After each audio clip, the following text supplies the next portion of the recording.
Hey Betty, if you're talking, you're on mute. I'm not sure if you are. Okay, thank you. I want to welcome everybody to the April 2021 meeting of the Manhattan Community Board 1 Transportation and Street Activity Permit Committee. I want to welcome Michael Francoeur, the co-chair. I'm Betty Kay, the chair of the committee. And Lucian Reynolds is our district manager and will be hosting. So you get when you get the host tonight. So thanks everyone for attending. As usual, we're going to start with committee members on items. Robert's rules we followed a little bit loosely because we do want to get information from people who have it in the audience. So we'll get to everybody. Let's move on to the first item. We have a whole bunch of people here. Yeah, for the two-way Brooklyn Bridge bike path. And next slide.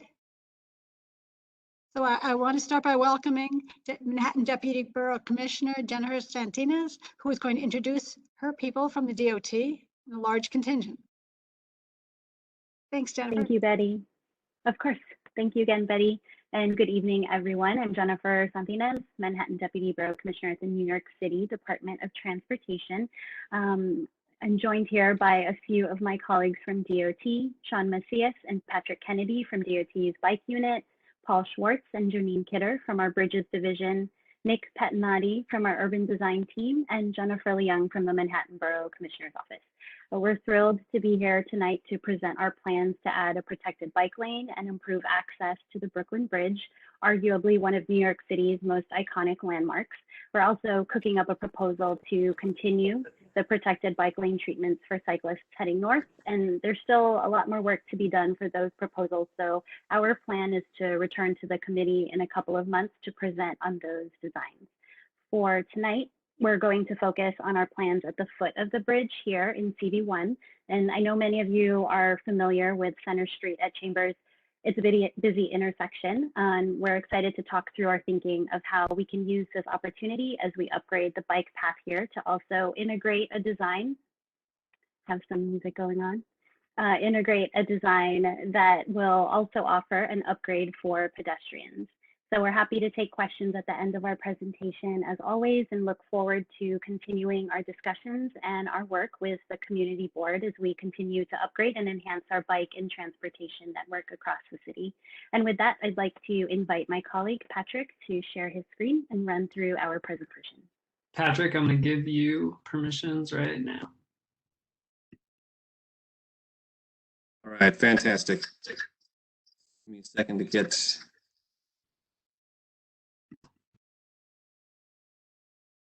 Okay, can everyone see that? Or at least Yes. someone who can respond? Yes, okay. Yeah, good. definitely. Go to full screen mode. Good, all right, so everyone can see this. It's a nice, big, beautiful image of the bridge. Yes. So yeah, great, thank you. My name is Patrick. I work in the bike unit, DOT. And we're going to talk about basically the access for this wonderful protected lane that we're going to be installing on the Brooklyn Bridge this year. So just a little bit of recap for everyone. DOT has been prioritizing design changes on the East River bridges in large since 2007. And in the Brooklyn Bridge, we've had numerous protected connections installed on both the Brooklyn and Manhattan sites, with the exception of the one of something for north and southbound access at Center Street. So currently the Brooklyn Bridge itself is a shared use path. We've got pedestrian overcrowding. That's really the primary concern for cyclists on the bridge. So, and there's really no protected connection on the bridge to the north if you want to get up to points further north from the bridge itself. Also, volumes on the bridge has actually declined recently in the past couple of years, partially probably due to the overcrowding of the bridge itself. So just to recap, and we have members of our division of bridges here to talk about this more in depth. But just to recap, this is our proposal for the Brooklyn Bridge protected lane itself. It's taking one lane of vehicle traffic in the Manhattan-bound direction and converting it into a two-way protected bike lane, separated from moving traffic by a barrier. So yeah, that's what we're here to talk about is actually the connection on the Manhattan side. So I'm just going to continue on. So the Brooklyn Bridge, hold on, there's a little, the windows are on the wrong sides of my screen, so it's gonna move them around. There we go. So yeah, the Brooklyn Bridge is designated as a New York City landmark, and it's also subject to changes. The changes are subject to approval by the Landmarks Preservation Commission. We have Nick here to as part of he's our liaison to that group. But the changes that we're proposing here are all very minimal, and they have minimal historic impact on the bridge itself. As you can see, that barrier there and the fencing there that's on we're going to be installing on both sides of that path has minimal impact on sort of like what you see when you look at the bridge. So we're confident that that's going to be very easily accomplished to be able to move forward with that. Stop moving. Hold on, my screen is not moving. I'm unable to advance. Give me 1 second. Is everyone still seeing the landmarks slide? Yes. Okay, I'm just trying to advance it and it is not advancing. There we go. All right. Must have been frozen for a bit. So on the Manhattan side of the Brooklyn Bridge, our focus is on building out protected connections to points further north, and that would be on Center Street and on Lafayette Street, coming off of the bridge at Chambers. The new design of the bridge, which I'll show you on the next slide, the exit and the access point is now going to be at the Chambers Street intersection. So as Jennifer stated before, we will be coming to you in a couple of months with some proposals for extending the protected network of bike lanes from the bridge north to get a direct protected connection to points further north of the bridge.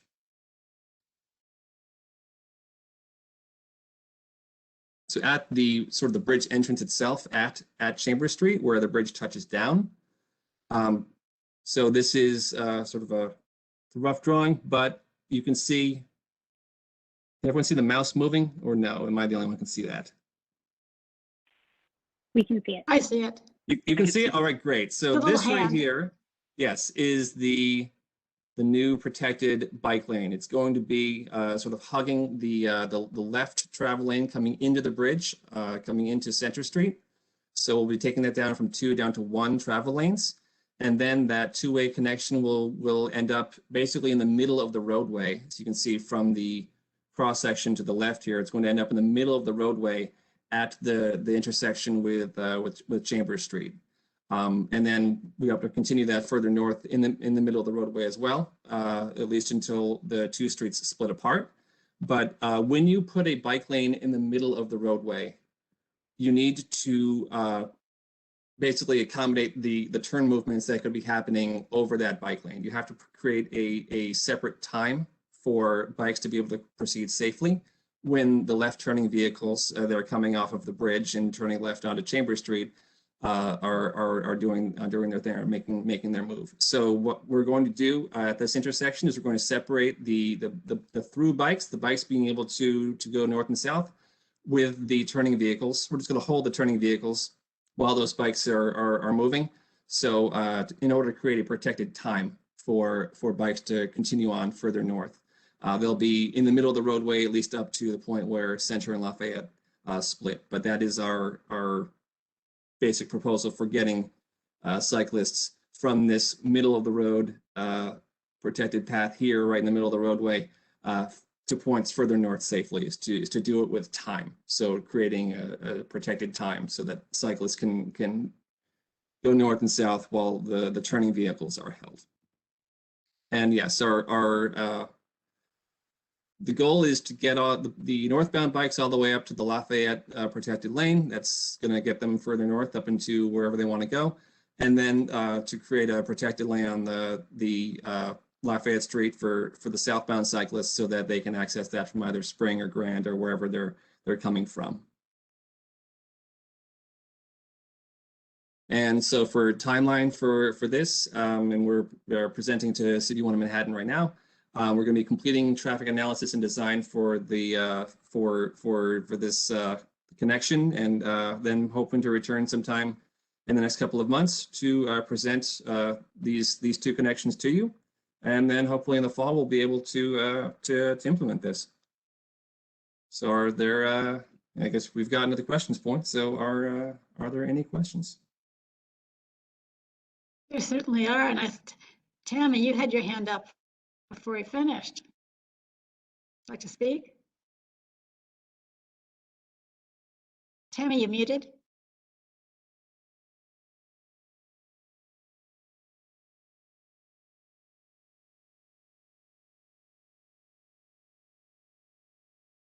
Does that work? Yes. So I would prefer to let the community go first, and I have a list of questions, but I'll wait to the end to give them an opportunity. Sure, then let's start with Brandon Chamberlain, and after that, Andrew Gilbert. Already, Brandon, you're unmuted. Hi, can you hear me? Yes. Yep. So looking at the slide with the I think it was slide 9 with the connection to Chamber Street. First off, I throw out just as a starting point. Great to have dedicated bike space on the bridge, but one 10-foot wide two-way lane is going to be very tight and probably going to be functionally obsolete on day one. But then looking at the Chambers Street exit, I think it's concerning that it narrows down to just 8 feet for two-way traffic while maintaining a very roomy 10-foot wide parking lane for press parking, and 2 out of the 4 car lanes are oversized 11-foot travel lanes, when I believe DOT in other presentations has all over the place said that they consider 10-foot lanes to be standard sized car lanes. So I think if there is any way to wring out some more space for the two-way bike traffic, especially where only 8 feet is planned, I think that would be really important. Well, at this particular intersection, we actually have a lot of other considerations we have to make with this intersection. We have bus turns on 2 out of the 3 legs of this intersection. Actually, one of the bus turns is from eastbound Chambers onto southbound Center, and that's actually why we have that. It's like 21 feet, I believe, yeah, from the west sidewalk over to the first barrier. We have that width there for the buses to be able to make that turn. That's about the minimum width for them to make that turn. On the other side, we have the 11-foot travel lane. That's actually our minimum width for a travel lane that's curbside. We need that 1 extra foot at the end, sort of as a standoff distance from the curb, so that we have 10 functional feet. So this is basically the smallest amount of space we were able to give for the vehicle movements at this particular location. So like we were able to fit everything in, but it's a squeeze. It's just barely fitting in. I mean, if I'm looking at it correct, the 11-foot lane is an addition, very small. To the right of that, there's an additional 1 foot of shy space next to the curb. That's included in the 11. Basically, that's a 10-foot travel lane with a 1 foot offset. Okay, the numbers on the page only add up to 64 feet. Oh, okay. I mean, okay. That's we can look at that extra foot, but it's still like we have run this down to the minimum standards of everything all the way across. Okay, if there's, I mean, it still seems very narrow, especially if you have 1 lane off the bridge feeding into 2 turn lanes and one through lane there. I mean, we need the 2 turn lanes because we are reducing the amount of time for vehicles that are exiting the bridge to turn left on Chambers Street. So when we have to reduce the amount of time, we have to increase the amount of space, which is why we need 2 lanes instead of 1. Thank you. Because I told Andrew Gilbert that you'd go next, I'm gonna have you go, and then we'll switch back to some of the committee members. So Andrew Gilbert. Hi. First of all, just wanted to, reiterate, it's great to see, additional space, albeit I second the points about the space generally being too narrow. My question, I think, don't want to beat a dead horse on that. I do think, it would be reasonable to reduce the turn lane to allow for additional bike space and then, more comfortable pedestrian crossings as well. But my question was more focused, is there going to be provision for access to Center Street and Park Row southbound into downtown and additionally across the City Hall Park over to Warren Street as exists today? From this diagram here, it appears that there's going to be no connection to those existing areas. And if there is the park there going to be re-engineered to allow for convenient bike access without having to dodge through the pedestrians and the trees and the narrow turns in that that triangle there? I mean, the way that you would get southbound from here is to go up onto and that there's a curb cut right before the crosswalk where my mouse is right here. You just go into there and thread your way through. That is currently what you do. This is a thing that could be solved with some sort of capital project in the future. That of course has not been thought of or designed. We'd have to start with that, but that's a thing we'd hope to be able to fix with a more substantial redesign of that entire pork chop space there. But the way to get southbound would be just to use that curb cut right before the crosswalk. That curb cut that's going to have tens of thousands of tourists and pedestrians walking along a 4-foot wide sidewalk. We're supposed to make a 270-degree turn coming off of the bridge on a 4-foot wide lane into the sidewalk and then make a 90-degree curb there. That's how you're going. Is that what level of service do you think that is compared to the 2 turn lanes for cars heading off of the bridge? This is the space we have in the roadway in which to do this and in which to make this protected lane possible to get to points further north and on the bridge. So you will have to make a sharp turn to get into that space, but this is the space we have to work with. Have you done I guess you wrote that you haven't yet done the traffic analysis. Will you be doing, I guess, do you have, what you project the level of service numbers for car traffic to be due to these changes? And then similarly, will you be calculating level of service numbers for bicycles, or does such a concept not exist? Our analysis is focused mostly on automobile traffic impacts, just because we are going from 2 lanes down to 1. So that analysis has been done, but that's mostly involves Brooklyn impacts, because it's getting onto the bridge will be the thing that is impacted most. Getting off the bridge the impacts are a lot less. But no, we've been focusing primarily on vehicle impacts. All right, and then I guess I just have one other question. So what is the speed limit on the Brooklyn Bridge, and is this bike lane going to be safe to travel at that speed limit? Has that been considered in the engineering of this? Yeah, yes, it has. All right. I believe it's 25. I could be wrong, but I believe it's 25. All right. Thank you. Yes, can I have Michael, then Mark, then Tammy? Great. Thanks, Betty. And thanks, Patrick and team, for the presentation. I've been looking forward to this for a while now, so it's great to see the plan as proposed. I'm going to just take like a step back and just talk about the plan more broadly, just a few comments, because I want to acknowledge the fact that I think this broader plan has a lot of wins in it for our community. First and foremost, it addresses the dangerous overcrowding on the current Brooklyn Bridge Esplanade. Our community and the city's known that the conditions on the Esplanade today are dangerous, and they've gotten so bad in the past couple of years that my understanding is that the city's had to use taxpayer money to settle lawsuits from when people are getting injured on the bridge. So I just say that to emphasize the fact that it's a liability for the community and the city, and I'm really happy to see this plan address that, and I think it will help that a lot.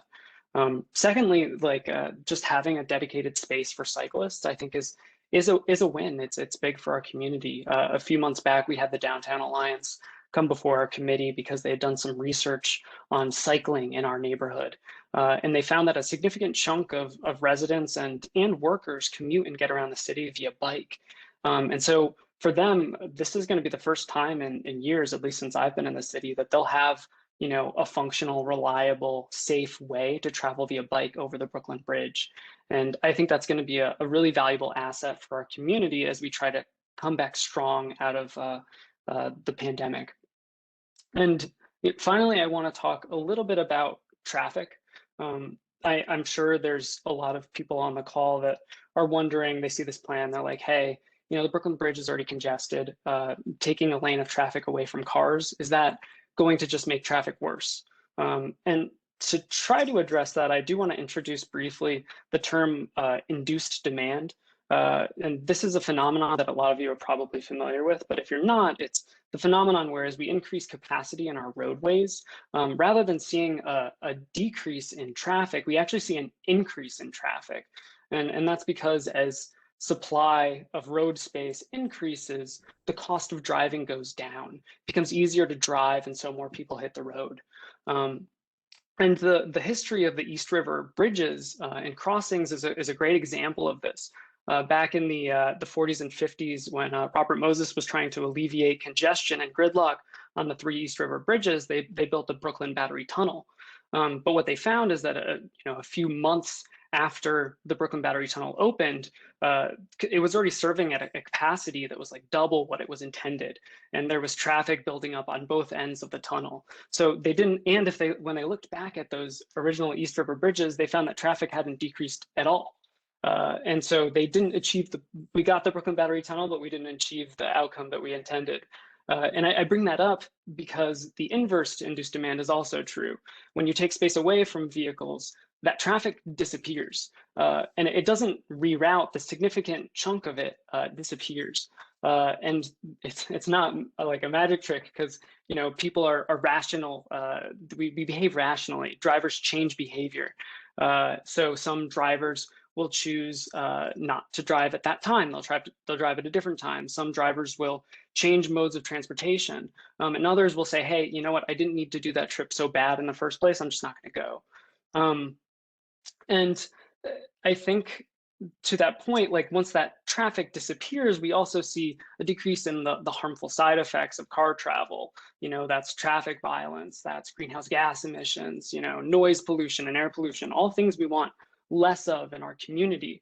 So to try to answer that question, will traffic increase? I know you guys are doing a traffic study, and level of service is a very technical term for some of those analyses. But at minimum, I would expect that the quantity, the number of cars traveling over the Brooklyn Bridge should decrease. And so the number of cars in our district should decrease as well. So hopefully we'll see, an overall decrease in congestion, though to your point, we might see some backlogs at the Brooklyn side or even at the exit over here at Center Street. And so I do request, I make a request that we just keep tabs on the number of cars and how cars, cyclists, and pedestrians are interacting at this intersection of Chambers Street, so that if we need to make tweaks in the future, that we can. So I kind of just want to end by saying, I think this is good transportation policy. I think this is the first time that I've seen the city kind of grappling with that history of induced demand on our East River crossings, choosing to reallocate space away from cars and towards more sustainable, efficient mode of transportation, which is cycling. So that's really great to see. And I also want to remind people that these are things that we have requested as a community before, and this is an example of the DOT being very responsive to the needs of our community. So I commend you guys for that. And also we want to remind people that we're not talking about any bridge here. This is the Brooklyn Bridge. This is an iconic bridge. People pay attention to what happens on this bridge. So I really do, just like the comments we had at the beginning of this Q&A session, I hope that the members of our committee and the public can try to find some constructive feedback so that we can make sure that this plan rolls out as successfully as we can possibly make it. And yeah, and I'll end there. Back to you, Betty. Yes, and thank you. And yeah, I do want to remind committee members who may have forgotten, we did ask for more pedestrian and bicycle space on the Brooklyn Bridge in a September resolution. So that's what Michael was referring to. And then we'll go back to, as I said, Mark, and then Tammy, then Rosa. We asked for bicycle pads on the roadway. I don't think that was in the resolution. That was not a request. So just to be clear. This is more space. This is more space. Yeah, Not on the car lanes, Betty. I think I remember that also. I'm sorry to interrupt, but I remember that being brought up. Thank you, Mitch. Please, when you're not called on. Yeah. So just to be clear, the community board did not officially request that the roadway be used for bike paths. That was not a request from the community board. There might have been some generic language in there, but specifically that was not our position, to be clear. So sometimes you just got to say it like it is. And, you know, And I did, I sometimes quoted it. Thank you. sometimes these proposals come up. Of course, there's another proposal from this administration that's a fait accompli. So we basically have no input to say whether it should happen, whether it shouldn't happen. They've already made a decision, and there's no really community input. So we're here getting a presentation on what they're going to do, and not what input that we can really have. And you know, you just got to say it sometimes. Sometimes these ideas, and this particular idea is just one of the most stupid, ridiculous proposals I think I've ever seen from one of the most inept and administrations that we've ever had. It was said in the beginning that there's a minimal impact. I mean, you take away one lane of traffic, it's already a nightmare trying to get onto that bridge. And anyone who said it's a minimal impact, I don't know, you know, what they're talking about. It's not an enhancement; it's an elimination of a lane. If you want to enhance something, you don't eliminate something. You're fixing something that already exists. So the platitudes and things that you're using just to get by, you know, I don't buy it. Why don't you just build a new bridge? Build a pedestrian bicycle bridge instead of taking away car lanes. It will not reduce traffic, just like anyone who thinks congestion pricing is going to reduce traffic. Costs will just be passed on, and it's not going to reduce traffic because we have a horrible transit system that's never going to be fixed. No matter how many trillions of dollars that they're given, it's never going to be safe. It's never going to be fixed. It never has been. Yeah, little spurts here and there, but that also depends on leadership. So I don't have any questions. Those are basically my comments. I think we should reject this proposal, and I want to just reserve the right to speak later on after because I have an additional comment or proposal. Thank you. And Tammy, you're next, and then Rosa. Okay, so thank you very much. I'm excited actually to see some of this. I wanted to ask, I'm a little confused how the connection at Chambers Street will work, so I'd just like a little bit more clarity. Currently, if you are eastbound on Chambers Street, there is a right turn that takes you along the park. You don't necessarily have to go onto the bridge. You can go considerably to Park Row, and there's an entrance to the bridge. I'd like a little bit of clarity, please, on how that interaction is with the cars and the new bike lane extension that goes past Chambers. I have 3 questions, but before he explains that, Mark, just to go on record, the resolution said, we strongly urge DOT to give cyclists and pedestrians more safe designated space in which to commute and enjoy the Brooklyn Bridge.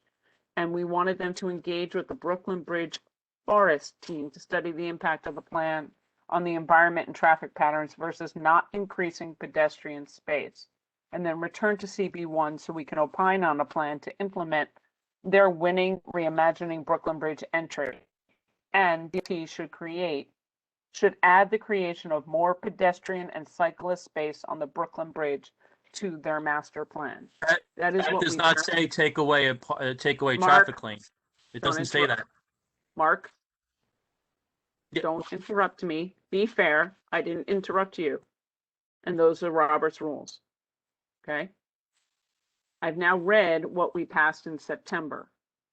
If this is the reimagining of what DOT has said as part of the envisioning plan, that is one of the connections I'd like to understand from the presenter.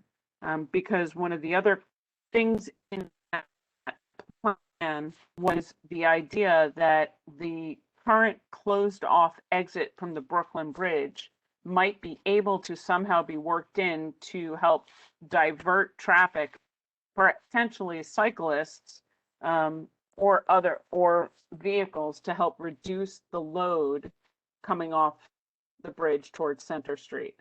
So that was the second part, was how in that award-winning design that was part of a conversation that was utilized.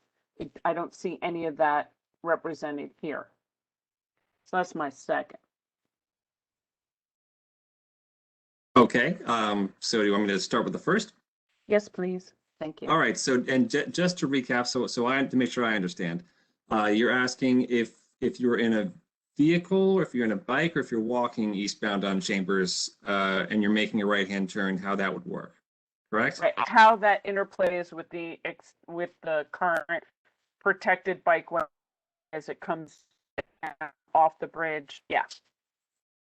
Okay, so we're not changing anything for vehicle access. Currently, vehicles eastbound vehicles have to turn right there and go south. So we're not changing that access. We're changing the amount of lanes they're feeding into. Currently, there's 2 lanes and then a parking lane. We're actually taking it down to 1 lane with the curbside parking lane. So that vehicles will be going from one right turning vehicles will be going into 1 lane instead of 2. So we're going to have 1 right turning travel lane on Chambers Street. So it's going to go from 2 down to 1. That's not in this. It's not in this plan view, but that's what we're going to have to do, because you can't have 2 to feed into 1. You have to have 1 feed into 1. So vehicle access will maintain the same. You'll be able to go all the places you previously went in a vehicle. It's just it'll be 1 lane instead of 2. Is there any thought about getting rid of the parking lane and keeping 2 to 2 for flow? The parking lane, I believe, is press parking, if I'm not mistaken. So no. No offense, it doesn't make a difference to me. It's just parking. So I understand. And It's really sure. It's really more about the bus turn. We need to the bus needs to be able to make that right-hand turn there, and so I mean it's listed, it's shown as parking space. We're trying to keep it. Well, I mean we're probably going to have something like no standing at the corner, just to keep it clear, but it will most likely be parked up. But we're trying to keep that as clear as possible, so the bus that's making that right-hand turn from Chambers to southbound Center is able to continue doing that and not just get wedged in a turn. So that's what it's like for a vehicle. For a cyclist who is going south, I mean, we don't have a bike facility on Chambers Street, so they would most likely just take the lane of that right-hand turn lane and either turn south to go south on Center, or to continue across, because it's only a single lane that's turning from Chambers to southbound Center. So they would be able to either go south on Center or go into that protected path. And then for a pedestrian, we're retaining the Barnes Dance. The Barnes Dance is not changing. So they would be able to cross as they normally do, as they currently do. So is that everything for the first question? Yes, I would request, though, that you take a look at that intersection, whether or not it makes more sense to eliminate the parking that's there, to have a 2-lane turn, because it is also one of the few thoroughfares for trucks that come around. And so as you're concerned about buses, I'm also concerned about trucks. And less street parking is not bad necessarily for placards on the corner. So it would be something that I'd ask you to come back to us and give us information. Sure. And yeah, that corner itself, I mean, the whole block, we're going to have press parking on that block, but that corner itself, And we may want to look at some sort of no standing reg to just try to keep the curb clear. But as you said, if we clear out one type of parking, typically there will be something else that's going to just stay illegally at that location. But yeah, it is definitely something we're going to be keeping tabs on and monitoring, because as we reduce the size of everything and squeeze a protected bike lane to the middle of the street, it causes basically any other thing that's happening that's not, an illegal action like double parking or something like that to amplify the negative effects of that decision. So it's definitely something we will need to continue monitoring. Your second question, or do you have any follow-ups for the first one? Well, I would ask that, there's environmental outlook or study that you've done along with this, especially at that intersection, because with the additional bikes and whether or not the traffic will this back traffic up on the bridge? Will it back traffic down Chamber Street? Will it back traffic up Center and Lafayette in front of 1 Center Street? Like what will the environmental impact be of the traffic? I mean, I'd be all in favor of you moving the parking and keeping that as clear so the buses don't get stuck. I mean, that's the ultimate goal, is to have more people be able to ride a smooth bus. Mm-hmm. Mm-hmm. So the traffic impacts at this location, there will be some for vehicles coming off the bridge. There will be some spillback up the bridge. It's like the structure itself. It won't be like bumper to bumper traffic all the way across the bridge, but there will be a queue that approaching the Center Street exit, just because we're going from 2 lanes down to 1. That being said, the majority of traffic on the Brooklyn Bridge is actually headed towards the FDR, which is now signal controlled. So that is primarily, like, we're not impacting any of that operation at all with this. So that will maintain, even in the worst case scenario, the queue will not get close to impacting the FDR service. So to that degree, the Center Street intersection itself, while it will experience some queues, it is not the sort of the thing we're most worried about in terms of the Brooklyn Bridge traffic. Thank you. And then the reopening of the closed exit. With that, I probably need to throw that over to our bridges team, perhaps. I'm not exactly up on the usage of that exit itself. Paul, do you want to respond to that? Yeah, sure. At this time,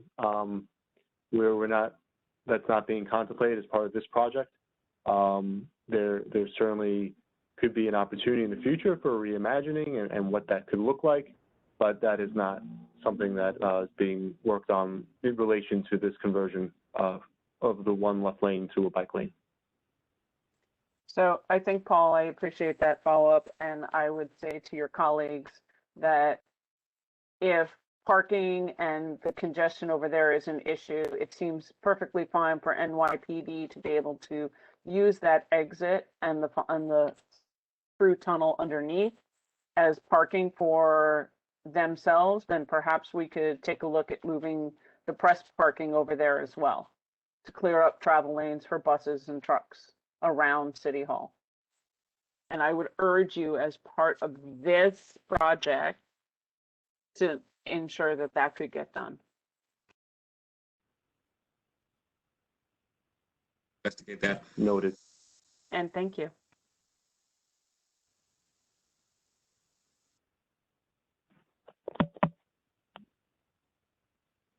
You done, Rosa? Thank you, Betty. So I guess I want to open by saying everything that Tammy and that Michael said, ditto. I think I was actually just walking on the bridge this weekend, and it was absolute pandemonium. And I saw, like, you can't even see the signage that's supposed to indicate what's a bike lane and what is a pedestrian lane.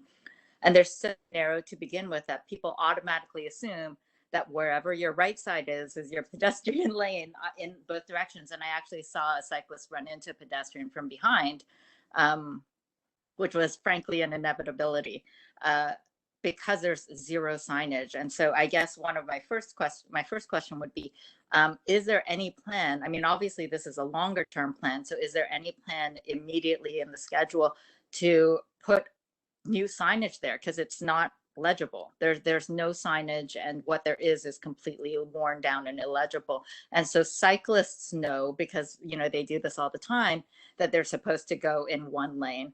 But all of the tourists, you can't blame them. They're not from around here. They have no clue. They're just wandering around, taking pictures, stopping wherever, and it's a real safety hazard. So my question for that is just, do you have a plan to put up some signage to direct people so that they can safely traverse the bridge? And I was shocked, actually. I hadn't been walking across the bridge with, all the COVID lately. And I was shocked at how many people were still out there walking that bridge every day in full COVID times.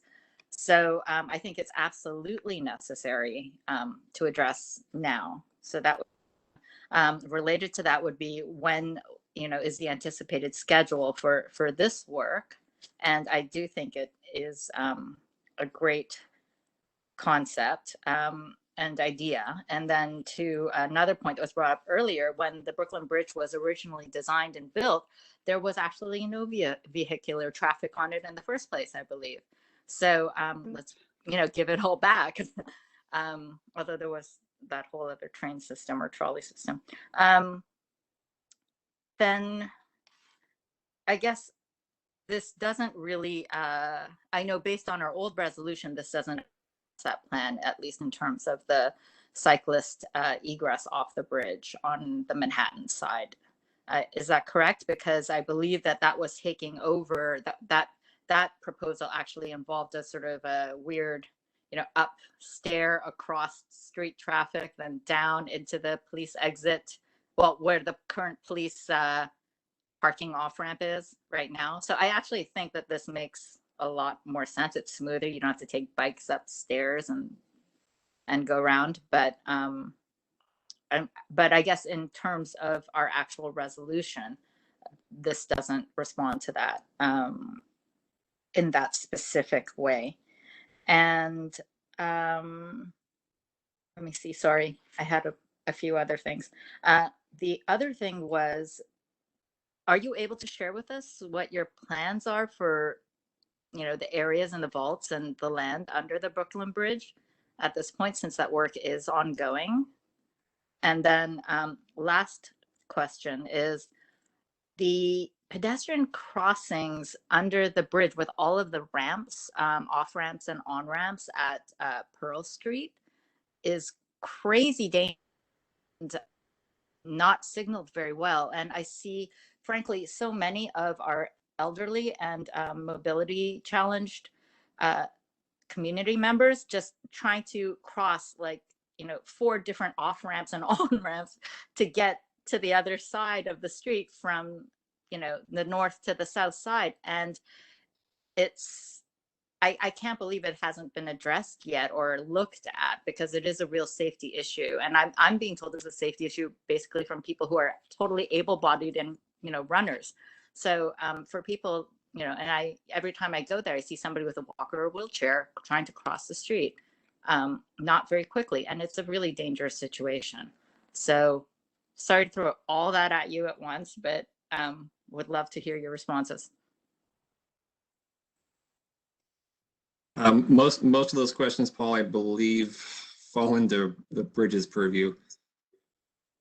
This is Janine Kidder from the Division of Bridges. I can answer the question about the current construction project, which is Brooklyn Bridge 7. We are doing a complete restoration of the historic arch blocks in both Manhattan and Brooklyn. And the area that is considered known euphemistically as Red Brick Park is actually the current active work zone for the restoration of the arch block structures themselves, both internally and the preservation of the exterior walls. And the construction there at this point, the completion date is sometime in early 2023. So we will have active construction in that space from now until then. So there are no plans at the moment for any alternatives for that space because it is the active work zone there. What will those vaults be utilized for once that restoration work is complete? The vaults themselves are actual structures of the bridge, and that's their function, is structural support for the bridge. They aren't decorative areas, and the inside spaces in them are considered security sensitive by counterterrorism and the FBI, so they will never be open to the public. My understanding was that they were originally retail space that were leased out to support the financials or the cost of the construction of the bridge itself. And the last time NYPD was here, they actually said that they would reconsider the safety considerations along the Brooklyn Bridge areas. And I believe that was maybe 3 months ago, maybe 4 months ago that they said that to us. So yeah, I can't speak to something that happened when the bridge was built, but the arch blocks were considered and deemed security sensitive after 9/11. What I believe the conversation you're referring to with PD had to do with possibly making portions of Red Brick Park available to the public, but not to the arch blocks themselves. So they will be, the plan is for them to remain empty? They will be sealed as they are now. Okay. To address some of your questions about signage and markings, so there will be there will be markings clearly marking the bike path, the entrances, and the exits. Those exact details are being worked out as far as whether there'll be green paint or just the stencils, but they will be clearly marked. The refreshing of the markings on the promenade itself is an annual activity. Just due to the nature of the wood that's used on the promenade, markings don't last very long. So we are actually getting very close to that time. I would say within the next 2-3 months, we'll be up there again, and we'll be refreshing the markings on the bridge promenade itself. Okay, just so you know, you literally can't see. I was actually looking for the markings, and I was also yelling at people that the other side was the bike side and they should get off of it. But there was nothing, no signage even that I could point to that would indicate that was anything beyond my own imagination there. So if there's any possibility to hurry that up in the schedule, that would be, I think that would be safer for all of us as we utilize the bridge. Okay, thank you for that feedback. And how about the schedule for the work of this project that you're talking about? So we've started some of the prep work that has to go into it on the other side and along the span with some of the fence posts. Barrier installation is not slated to start till July at this point. That's when you would really see the shift in traffic potentially occurring. Okay. You done, And Rosa? how about Pearl Street? Can we leave that to another time? Sure. Pearl Street's a little different from the bridge. I mean, from yeah, no, this I item, get it. It's bike just lane. all the spaghetti of on ramps and off ramps. If you guys could just put that on your list of things that are sort of a safety issue for our community, that would be great. Definitely. And So Rosa, Jen and I I completely can agree with take you that. about, sorry, go ahead, Jennifer. Oh, no, I was just going to acknowledge Rosa's request. Jen and I can take that back, and then we can reach out to Betty on additional questions. But I did want to clarify something about timeline. So Michael, I can do that after you comment. Oh, I was just going to completely agree with what Rosa said. Those pedestrian crossings on Pearl Street underneath the Brooklyn Bridge are probably some of the most dangerous pedestrian crossings in our district. So if we can have a discussion or have a look at what we can do to improve that, that would be phenomenal. Yes, and why don't we get the feedback from Jennifer, and then we'll talk about how to reschedule that for the future. Absolutely. Thanks, Actually, Betty. sorry, I just thought of one more thing. So I totally understand what you're saying about the construction work that's going on at Red Brick Park, but there is an elevated section there where the basketball courts are that have been totally cordoned Rosa, could we off. please leave that for this? We have a really full agenda. Could we get back to that in a future Sure. conference? Thanks. I'm sorry to push, but we have a lot to get through tonight related to this project and other agenda items. So Jennifer Steen, did you have something you wanted to say about this? Absolutely. I just wanted to clarify something on timeline. We did have a slide on that for next steps. I know that our traffic modeling and analysis is still ongoing, and we do plan to return to the board prior to the beginning of our implementation here. So, you know, work will start. Work won't start without us coming back to the board and sharing more updates here. Thank you. Then let's get on to Mimi and then Detta and then Mitch. Excellent. Hey, thank you. Thanks for the great presentation. I'd like to make a couple points really quickly.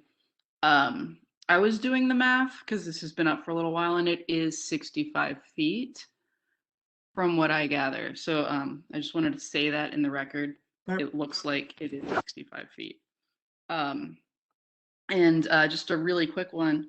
Will bikes still be allowed on the existing promenade? No, Cool, sweet. they will not.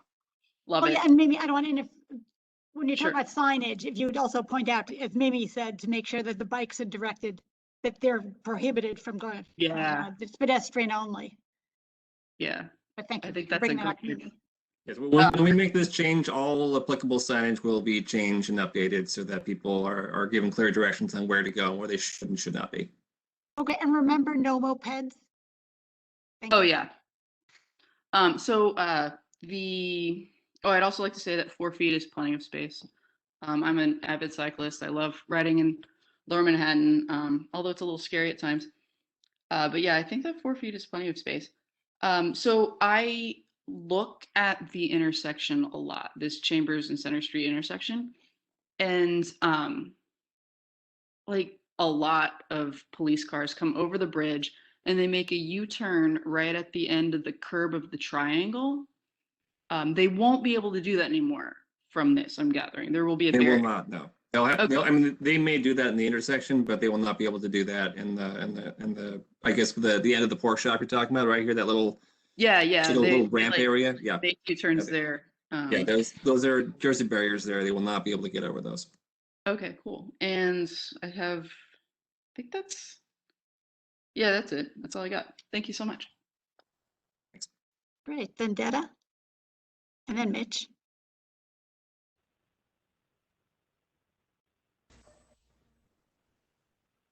Detta, you muted? Oh, there you are. No, I'm here now, right?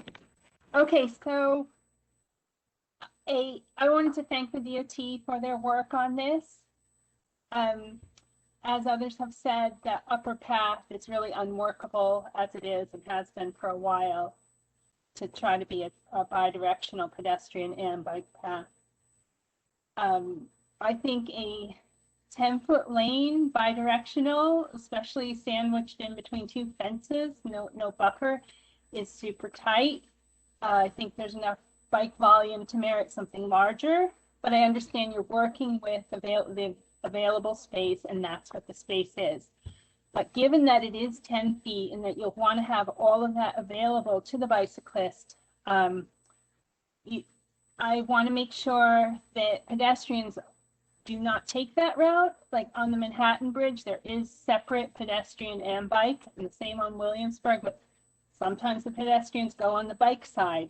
But in this bridge, it will be so tight for the bikes already. So I want to just make sure there's going to be clear signage that pedestrians won't go on the bike lane. And secondly, that the debris that accumulates next to that fence, that there will be some provision for sweeping it.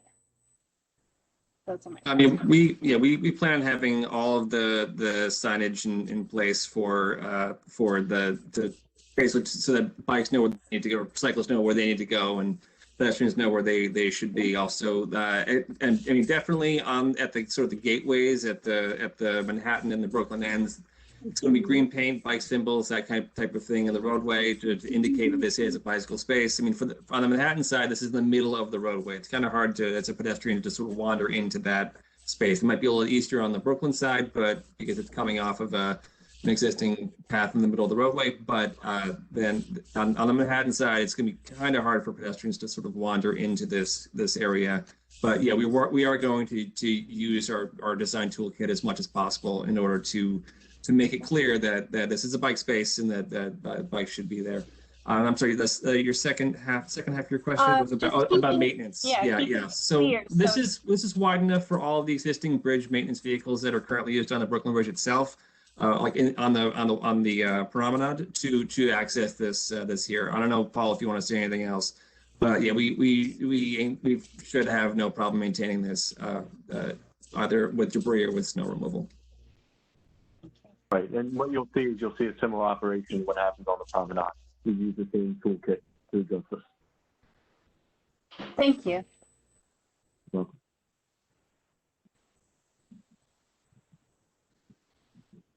I'm so glad you had the equipment already. That's good news. Mitch?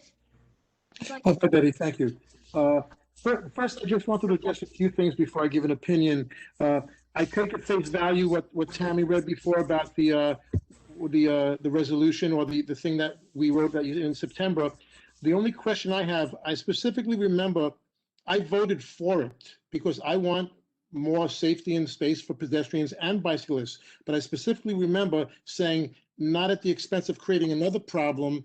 And I kind of felt that we were told in the presentation that we wanted more to find ways to have more safety and space for bicycles and pedestrians, but not closing a lane for cars to solve one problem to create another. So that's what and I said I heard what Tammy wrote, but I specifically remember it not being directed to taking a lane away, which is why I voted for the resolution. So I mean, did I completely misunderstand what I was voting for, Betty? Oh, I can clarify that. It was a time for those, remember the Brooklyn Bridge Forest. They were saying that increased space could occur by widening the promenade, which from the DOT later is just not feasible because of the cables, right. Or the bed lane. The winning team did not know that one would be absolutely excluded. So at the time you voted, it was, we want to make more space. This could be right. Preferable to that, but we don't know. Okay, so then I guess I was like I was taking it with good intentions, but I just feel that it's like, well, before I give my opinion, I just want, with all due respect to one of Rose's comments, I mean, the Brooklyn Bridge was built in 1883. The reason why there was no automobiles there was because automobiles weren't invented until a few years later. And obviously, at the turn of the century, there was also no traffic lights. There was no need for anything. I mean, so I just feel that while she's factually correct, it's really like the comparison has no relevance to what's happening today. I wanted to ask Patrick what is the feelings of the Brooklyn, Queens, and Staten Island concerning this? Because it really affects so many other people. Other than selfishly, it's good for me because I live here, less traffic. But how does it affect? Sometimes decisions that we make here or we advocate for just affect our community, and sometimes they affect our fellow brothers and sisters in the surrounding, in the same city, in the surrounding boroughs. I mean, the surrounding boroughs. So what's the feeling that you gotten a feeling from the Brooklyn, Queens, and Staten Island residents about this? Generally, all the feedback we've heard about this is positive. Okay, I take your word for it.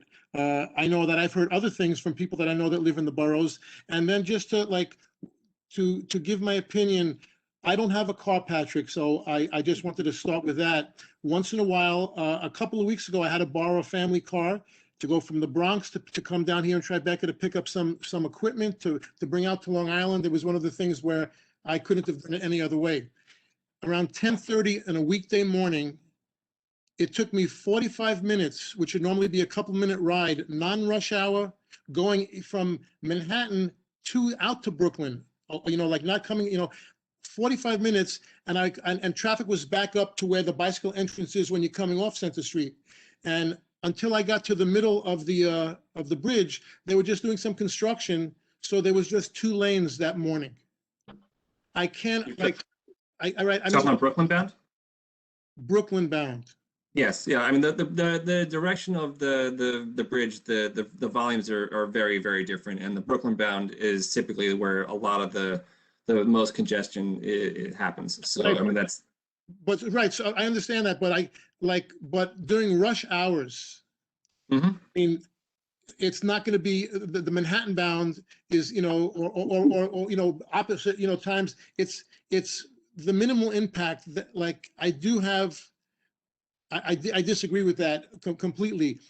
I want solutions for the bicycles and pedestrians, but what I don't like is when you try to fix one problem and create another problem. I know this would be like a generational thing, but I remember reading about one of the things Mark brought up was about building a second bridge for pedestrians and bicyclists. Obviously, that's not going to happen at the same speed, and but you're not going to the people that need to travel by car, which is not me most of the time. You know, it's not a choice most of the time. And with all due respect, Michael is a very smart young man, but you know, there are very few people that are driving that have the ability to change the hours they go to work or change the mode of transportation because of what they're doing. And I'm somebody that's a pedestrian and takes the trains and buses all the time. But I think you're to try to fix one problem, you're creating a larger problem. So that's my humble opinion. All right. Well, I mean, it's something we will definitely be monitoring as these changes are made. So we will if there are any adverse impacts that we did not anticipate, we will be able to make mitigations to try to address them. And one other quick question to you, Patrick. So this is basically like you're not coming for, even though you're coming for technically opinions, this is a done deal, basically. This was announced by the mayor, so. So the answer is yes. Okay, thank you. A little bit beyond my pay grade of whether or not this project's actually happening. Okay. Thank you. And now I can get back to the public members. And Justine, I see you, and I will ask Lucian to please move you over to the panel. But I want to get back to the people who've been waiting. I spoke with originally. Adrienne Mack, if you want to go next, and then Blythe Austin, Andrea Peterson, and then Justine. Thank you. I just raised my hand to be seen. I'm listening for now. Thank you. Okay, thanks. Well, then, Adrienne, you muted? Available? Hi, can you hear me? Yes, thanks. Hi, Betty. Thank you for allowing me to comment. I think this is a great proposal from DOT, so thank you very much for presenting it. I have a few comments and questions. I think that taking a lane is fantastic. I do think that the lanes for bicycles are going to be very narrow. So I think it would make sense to look at potentially taking another lane so that bicycles have more more room. Difficult. Well, as I'm a Battery Park City resident, so I have 2 questions about access to the new bike lane. One is regarding going to the south. So on Park Row and Broadway, there's like a stub of a bike lane that goes for about 15 feet and then it disappears magically. So I'm wondering if that's going to be part of the plan to connect to the southbound protected bike lane on Broadway. And then also, is there going to be a protected bike path or lane going to the west side Hudson River Bike Path. So the first question about Park Row, Sean, if you are still on, if you know anything about that one, please chime in. I can answer the second question, which is about a sort of a westbound connection. We don't have anything as part of this proposal to make a westbound connection, but we're always looking to make more protected bicycle connections, and something running east-west in this area would make a lot of sense to get over to the Greenway. But no, it is not part of this proposal. Sean, are you still on? Were you on? Patrick, I think he might have popped off. I know. Yeah. Okay. So all right. So yeah. So for the Park Row and Broadway. Yeah. For the Park Row and Broadway connection, sorry, I think we're speaking over each other just a little bit. Adrian, we can follow up on that. I know we had one of our colleagues here who could speak a little bit more elaborately to that plan, but for this, foot of the bridge, Brooklyn Bridge proposal or plan that we're speaking about tonight, it's not, necessarily a part of that. But we hear you that there is a call, or at least you're making this like larger request for enhancements to the network, and we're always looking at opportunities to find those ways to improve what the bike connections that we have. So Betty, we can get back to the board on that constituent's question. Perfect, thank you. Thank you very much. Well, if Adrian's done, Blythe Austin, and then Andrea Peterson.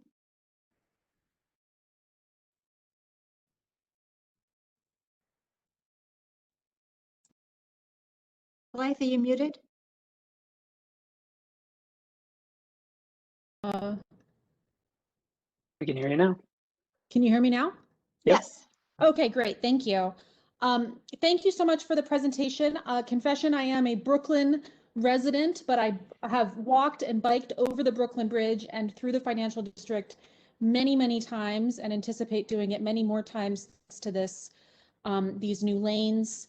I want to echo what Adrian said, that I actually think that they could be bigger. I don't think that 4 feet is enough space, particularly given that these are steep slopes and we have a rise in pedal assist bikes and e-bikes, and families going over the bridge. You have lots of different speeds, particularly when you have a slope like this. And so I think that the lanes are going to get crowded from day one. I want to echo Adrian's question about the connections to the south and to the west, and I guess ask DOT to really prioritize expanding protected bike access so that it's there from day one, and not to think of that as a separate project. The map in the presentation says there's already protected connections to the south and to the west, but actually there's not. I mean, Reed Street, Warren Street, no protected lanes to the West Side Bike Path. In order to get from the West Side Bike Path, which I believe is the busiest bike lane in the country, over to the Brooklyn Bridge, you have to bike through City Hall Park, which is full of pedestrians. So in a way, we're pushing the pedestrian, cyclist, tourist mayhem off of the bridge and into that park. You commented in your presentation that there's relatively little bike traffic on the Brooklyn Bridge because of all the tourists, but we know that ridership on the Manhattan Bridge and the Williamsburg Bridge and the Queensboro Bridge has gone way up and is much higher than what we see on the Brooklyn Bridge right now.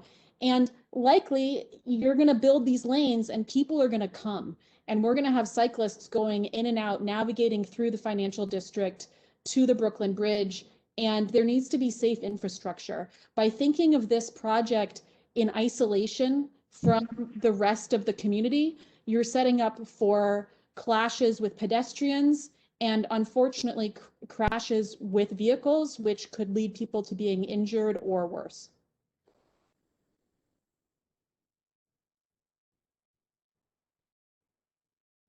Thank you. All right, if you're finished, then Andrea Peterson. Okay, hello.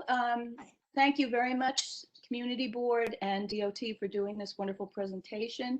And I actually want to pretty much state the same things that both Adrian and Blythe have, and that is that I think that this new bike lane is going to be fabulous, and it's really wonderful to have it. But I also think that 4 feet for each lane in either direction is not enough. I think if you need to pass somebody, and when you really think about it, you've got 52 feet across the bridge that are dedicated to cars and only 16 for bikes. And that really isn't quite fair. So I think there should be more thought about that. And I also think the exiting off the bridge to either go to Chinatown or to the financial district needs a much better protected structure for the bike lanes. And I also think, as Blythe was talking about, going to the West Side bike lane, I think that really needs to be made much better. And I think if all those things come together, it's going to be an unbelievably wonderful situation on this bridge and in the community. So anyway, I hope that can all happen. Thank you. Thank you. Thank you. And if put their hands down if they're done speaking, so I know when they're raised again. And David Warren, you'll be able to go next when you're ready. Hey, good evening. Thank you for this presentation. I'm really happy about the bridge. I'm a commuter, but my concern is it's not even for myself because I'm an avid rider, but people who are just starting to ride. They're going to be safety concerns. We've also spoken about in the past gender gaps. For it to be to really be successful, you need to have connectivity. Especially westbound. It's almost like the equivalent of you building a bridge and then there's no roads. If a cyclist is going to feel unsafe and with sharp turns coming out, you mentioned earlier, coming out, the priority is to build 2 lanes for cars. I don't think that ought to be the priority. I think the priority should be maybe cut down that, keep the turn lane to 1 car, and so the bikes don't have to make a sharp turn. So, I mean, that's the big thing. I mean, if you don't do what I want to echo what Adrian, Andrea, and Blythe have been saying, if you don't do this, this will be successful, but it won't be as successful as you want. You won't be getting new commuters because it's going to be too dangerous. You might get us that continue to commute, and it'll be better for us. But so I think you ought to take into consideration what all of us have said and try to put that in your plan so it can be more successful than it is. And thank you. Thank you. Well, and thank you for that, because one of our later topics is going to be talking about how to get infrastructure, how to get options for when congestion pricing starts. And this is clearly one of them. But to get back to committee members, it looks like we've gotten through all of the participants. If we have Pat Moore, Justine, and then Michael. Thanks, Betty. Thanks for the presentation. I have a question though. If the 2 lanes prove to be the reduction of the 1 lane and the 2 lanes on the Brooklyn Bridge proves to really have a lot of traffic and a lot of traffic jams, have you done a study to show where cars might take an alternate route and what will happen to those alternate routes? How congested will they become? Have you done that study?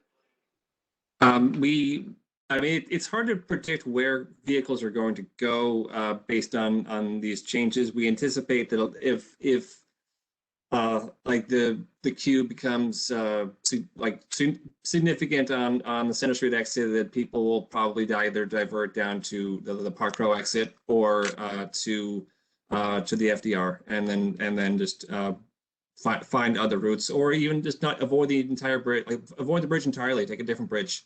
We anticipate some people just want to switch to the Manhattan Bridge or to another way to get to Manhattan. So then the problem will just move to the Manhattan Bridge. If the Brooklyn Bridge gets congested, then they'll move to the Manhattan Bridge. Manhattan Bridge will get congested, or the Brooklyn Battery Tunnel will get congested. So, I mean, I'm just wondering if you've taken all of that into account and you plan how you're going to deal with the traffic if it just moves to another location. The traffic is in itself, it's difficult to determine where it's going to end up. I mean, we can try to incentivize people or disincentivize people to do certain things, but I mean, generally the biggest problem in traffic engineering, at least in New York, is that pretty much everywhere is congested, and it's really just going to just be frustrating and difficult as a motorist, no matter where you go. We anticipate motorists to adjust to this change, and then to either make accommodations to take a different route, or just to deal with the increased delay to use the Center Street exit. All right, thanks. Thank you, then Justine.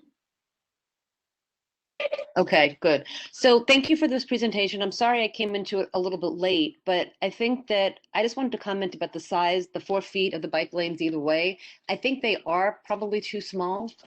And it pains me to say that, because I do think it's going to be creating a traffic morass for cars driving back and forth. And I think that, I don't know, it's impossible right now as a biker to get across the bridge. So you have to do something. Having a totally separate, but that's not even an option anymore. The plan that was approved, where it was a separate level and you had bikes and walkers, that was the best option, because it left open access to pedestrians, to cyclists, and to cars. Barring that, I think that I have to agree with the folks who were saying 4 feet's not enough. And sadly, I think you may need to take another lane. And that's horrifying, but yeah, but thank you. Thank you for this presentation. Thank you. And Michael? Yeah, I just want to quickly echo or second a few things that were just said. Justine's point, I agree with. I'm concerned about the width for the bicycles. So I hope that's something that we can monitor. And if we see problems, that we can find ways to expand capacity for cyclists. I also want to echo what Tammy said about the New York, the press parking on City Hall Park. That's clearly not the highest and best use of that space. And I really hope that you guys can look at moving that parking or eliminating that parking to give you more room to work with, to make sure that there's more space for pedestrians, cyclists, and cars to make a better solution. Finally, I want to echo what Rosa said about the current conditions on the bridge.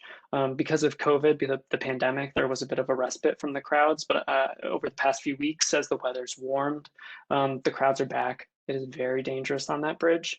And so I know you guys are working, as hard as you can, but if there's any way of expediting the implementation of this plan, I urge you to take it, because my fear is that the current timeline for implementation is when in the fall. That's past peak cycling and outdoor season. I would hate for there to be more injuries, or God forbid, worse on the Brooklyn Bridge, Esplanade, in the current situation. So just urge you guys to, be as expeditious as you can be with that implementation. And then one quick question. So I also, agree that if we can strengthen the connections to the south and the east and the west, a bike lane is only as good as the network it feeds into. To that point, if I'm coming up from the south, which is how I usually do, I usually cut across Center Street at that intersection right there at the bottom of the screen currently, and I go into that the entrance to the Promenade, which is that little kind of traffic triangle. Are there any plans to change the current? There's like a a chain link kind of fence there, and pavers with signage. Are there any plans to change that alignment? Because they currently make sense given the orientation of cyclists going onto the bridge, but they won't make sense if cyclists are trying to get onto the new entrance to the bike path. Mm-hmm. Paul, is that something you feel? I'm assuming we'll be making changes to allow for the new design for people to be to maneuver to where they need to go. But this is, I believe this is your team, right? Jonine? I don't know. I don't quite know that I follow the question. We're going to be making changes to allow for the bike lane to come down towards Chamber Street, but I'm not sure that we're making any changes on the pork chop area. Yeah, so there's like a cutoff currently. So like if I'm in the current situation, riding up from the south and trying to get onto Center Street, I actually do a little wiggle in that pedestrian, the entrance to the Brooklyn Bridge Esplanade. And so you can see there's like a little, sorry, something in my throat. There's a little ramp where the pedestrian crossing is from 1 Center Street onto the Brooklyn Bridge Esplanade. So that's currently where I would go if I was a cyclist going north. Is that going to be open to cyclists to turn right onto the new Brooklyn Bridge path, or is that not going to be open to cyclists anymore? We're going to keep that open. It's just if there are any design changes, I don't believe. I mean, you'll still be able to work your way through, but no, that will be kept open for cyclists to go through that little pork chop area to get to the other side. Sorry, I misunderstood your question. Okay, yeah, no worries. And yeah, my question was, we'll just keep an eye on it. If there's any issues, you know, I just hope that we can monitor them. I think that's fine for me. Thanks again, guys. Right, then Mariama.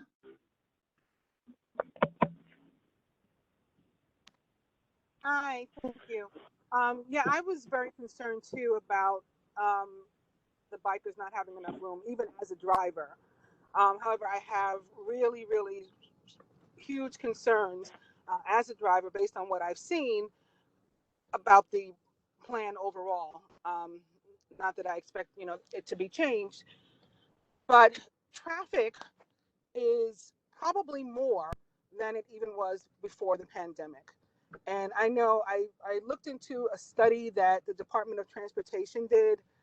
It's based on income, that the drivers are primarily those of higher incomes. And of those people, like there's more drivers than ever of the people that can afford it. So people aren't avoiding driving because they want to, or avoiding cars because they want to. People who can't afford to be in a car aren't in a car. And whether that means afford financially or afford for another reason, those people are taking the public transportation or maybe biking. But no one really wants to. Anybody that has the option to ride in a car or to drive right now is doing so. People are afraid of the subways and of some of these routes, bike routes and things, for safety reasons. And not just physical safety, but physical safety, but physical health also. You know, nobody wants to be attacked, and nobody wants to be infected. And so people are really moving to cars, whether it's Uber and Lyft or a private car or a yellow cab. So we're going to have to pay attention to that. And people can't keep, pretending that that's not happening for the sake of trying to transition as per usual, as we were working on before the pandemic. We have to acknowledge the pandemic. That's all. Thanks, Mariama. Again, I'm going to ask people to put down their hands unless they really need to speak again. And Mark, I know you said you were going to speak again, so I'll call on Mark. Betty, I just want to let you know I put my hand back up to speak again, so that's why I didn't take it down. Okay, you can go after Mark. Sure. You want me to, I can go now, Yes, please. Patty? All right. Yes, to Pat's and Mariama's point, thank you for bringing those up. And just to say that, well, the pandemic's going to be over one day. These attitudes and fears and changes in behavior are not going to go in anytime soon, if they ever will.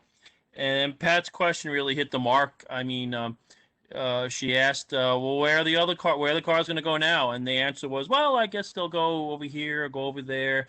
There was no answer to that question, which is frightening because the Department of Transportation should do studies on that, real studies, studies that comport with the thinking that that they want to have, put forth. So there's never, it doesn't seem like there's any ever any help to make traffic better. It only seem to be screwing traffic over, and groups, those radical groups like Transportation Alternatives, of course, loves this because they prefer not to have any cars anywhere, and that if you're 90 years old and got to go to a doctor's appointment, you should take a bicycle. I've heard them say that before.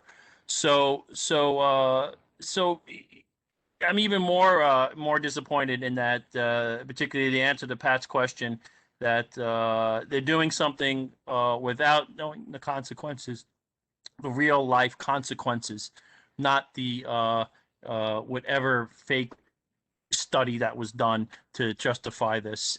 And it's just, it's a shame. It's seeing it before our eyes, just another nail in the coffin for New York. I mean, it's never going to end. It's never going to end. It's a shame, real shame. Thanks, Mitch. I have a question first for I guess Patrick, that Justine in Justine's first comment about what would have been the best solution, like the separate level for bikes and pedestrians, and without like then impacting taking away the extra lane. I know it was probably brought up before, but if you can just refresh my memory why that solution was impossible.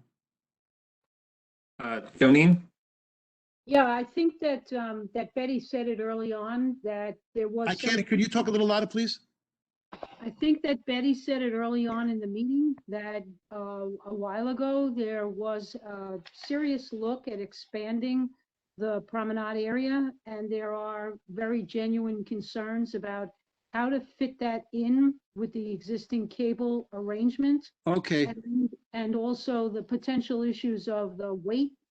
People Okay. don't realize that pedestrians, when they are very close together, actually weigh more than cars. And there is a very real issue for the bridge to be able to handle the weight of an expanded promenade area. I think the proposal you might have familiarity with was something called Times Square in the Sky. And when that started to be looked at, there was a real recognition that if you bring a large number of people up to a fixed point and then need to have them leave the bridge quickly, as I've seen myself during a thunderstorm in July. Right. You cannot get to people safely on and off the bridge quickly, particularly on the Brooklyn side where we have the steps that go down to Prospect Street. Right. So the issue is still being evaluated in terms of the ability of the cables to handle some additional expansion of the walkway. But at this point, as Patrick said earlier, the mayor made this announcement to address the overwhelming requests that have come from the cycling community to try to provide a way to provide this lane as quickly as we can. Sure. We're doing all this work with in-house forces, not waiting for a capital project. This is all being done by Mr. Schwartz and his team as quickly as they can physically do the work. Okay, actually, that answers. It's basically a safety issue with the cables and the weight and everything. And actually, I accept that and I agree with that, which leads me to my next point, which is just about safety. And this is just some of, regardless of whether you're for this or not, a couple of the board members and community members that are just have blinders on about one point that even suggested to take away another lane, which would basically make it a one-lane a route, just on a safety issue, regardless of if you're a bicyclist or a pedestrian or a car driver. You would agree, Patrick and Joannine, that would be a dangerous thing. One stopped car, one disabled car could make it impossible to save the life of somebody in an ambulance, a fire truck, or a police car, correct? I would not You don't need to be an expert to know the answer to that. I wouldn't make a comment on the viability of a single lane operation on the bridge. It's No, that wasn't my question. I was kind of making more of a statement that taking another lane away to have one lane on the Brooklyn Bridge for traffic would be a safety issue because there could be no passing if there's a disabled vehicle. I'm not Correct, a traffic engineer, so I will not comment on the feasibility. Then Betty, you know something?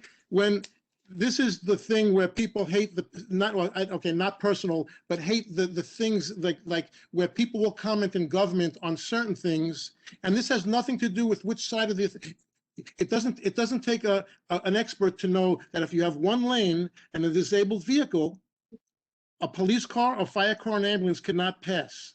which is life-threatening, just the way I accepted your reasoning for not having the extra on the promenade because of safety concerns. But you can't admit that there's safety concerns for taking away a second vehicle. And you know, that's No, really... sorry, Mitch. Yeah, somebody from the DOT can't speak about the purview of the police and fire department and what can or can't be done. So you can't really done them for that. That's you know, if you're in an ambulance, Betty, different and pay it's a grade. disabled vehicle, I mean, come on, we don't need to be experts on that one point. And that shouldn't have anything to do with, you know, like your position, not your position, not you personally, but your position in government or position on the board. That's just a safety issue that could affect anybody's family.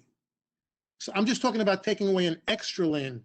And for people not to admit that, I have a problem with not being able to at least admit that, the same way that I admitted that she was right about the safety issue for the promenade.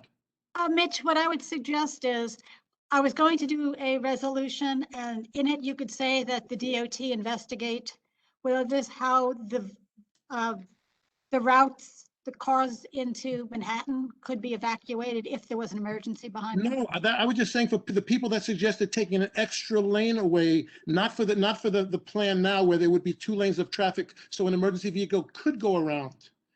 I was just addressing the few people that suggested taking a second lane away, which is not their plan, but I just wanted to make that point.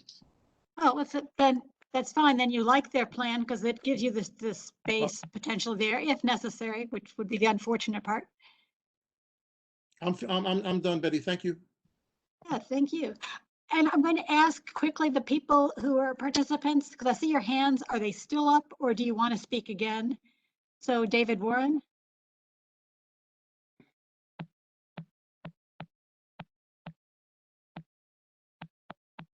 Andrew Gilbert.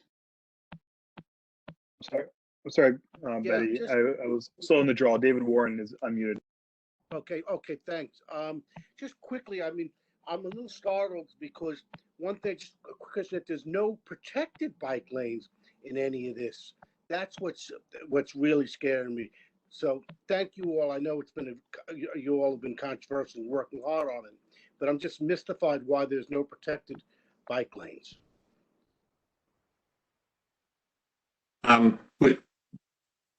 Could you clarify where?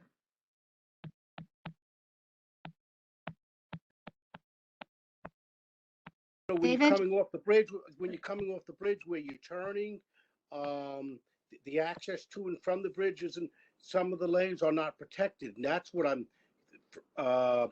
concerned about, because that's putting people's safety at risk. We plan to come back with a proposal for further protected connections north of Chambers Street in a few months. What about south of Chambers? I guess it's partly protected. Okay, thank you. Yeah, why don't you and if you can come back, David, we will tie up any loose ends at that future meeting to give you the connections you're talking about. Andrew Gilbert.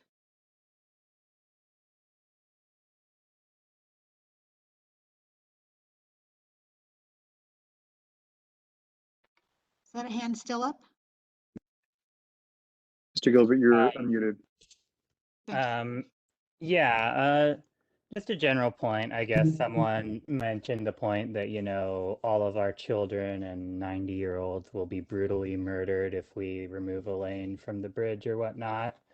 You know, if that's such a overwhelming concern, maybe we could, I'm curious, you know, about 70 to 80% of the traffic on the Brooklyn Bridge currently is not legally allowed to use it, since pretty much all production SUVs are over the weight limit of the Brooklyn Bridge, correct? So maybe we could restrict those and that would free up a lot of that traffic. And, you know, if it's so important that we support emergency vehicles, we could just completely prohibit private vehicles from using the Brooklyn Bridge. That would also help with the... You're twisting my words, Patrick. I just said if a second lane was taken away. Excuse me, I am in the middle of talking respectfully. But don't twist my words, Also, my please. name is not Patrick, so... I'm sorry. I thought you were Patrick. I apologize. That's me.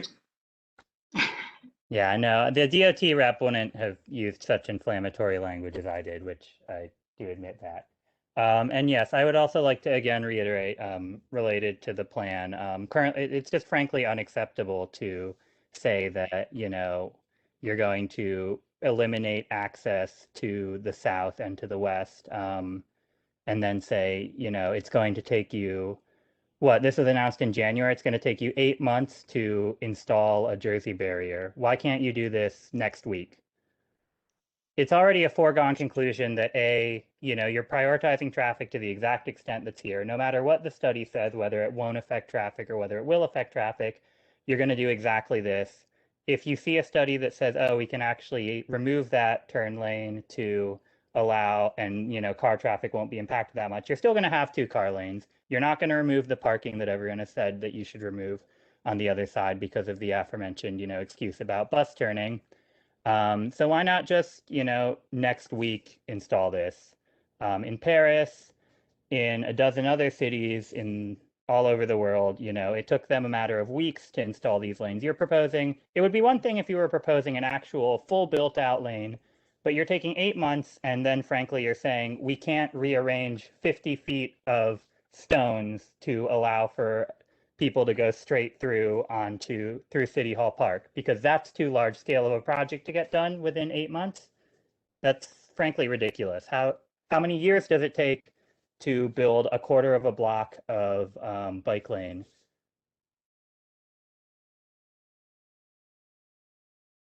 Is that your question? How many years it takes to build a quarter of a block of bike lane?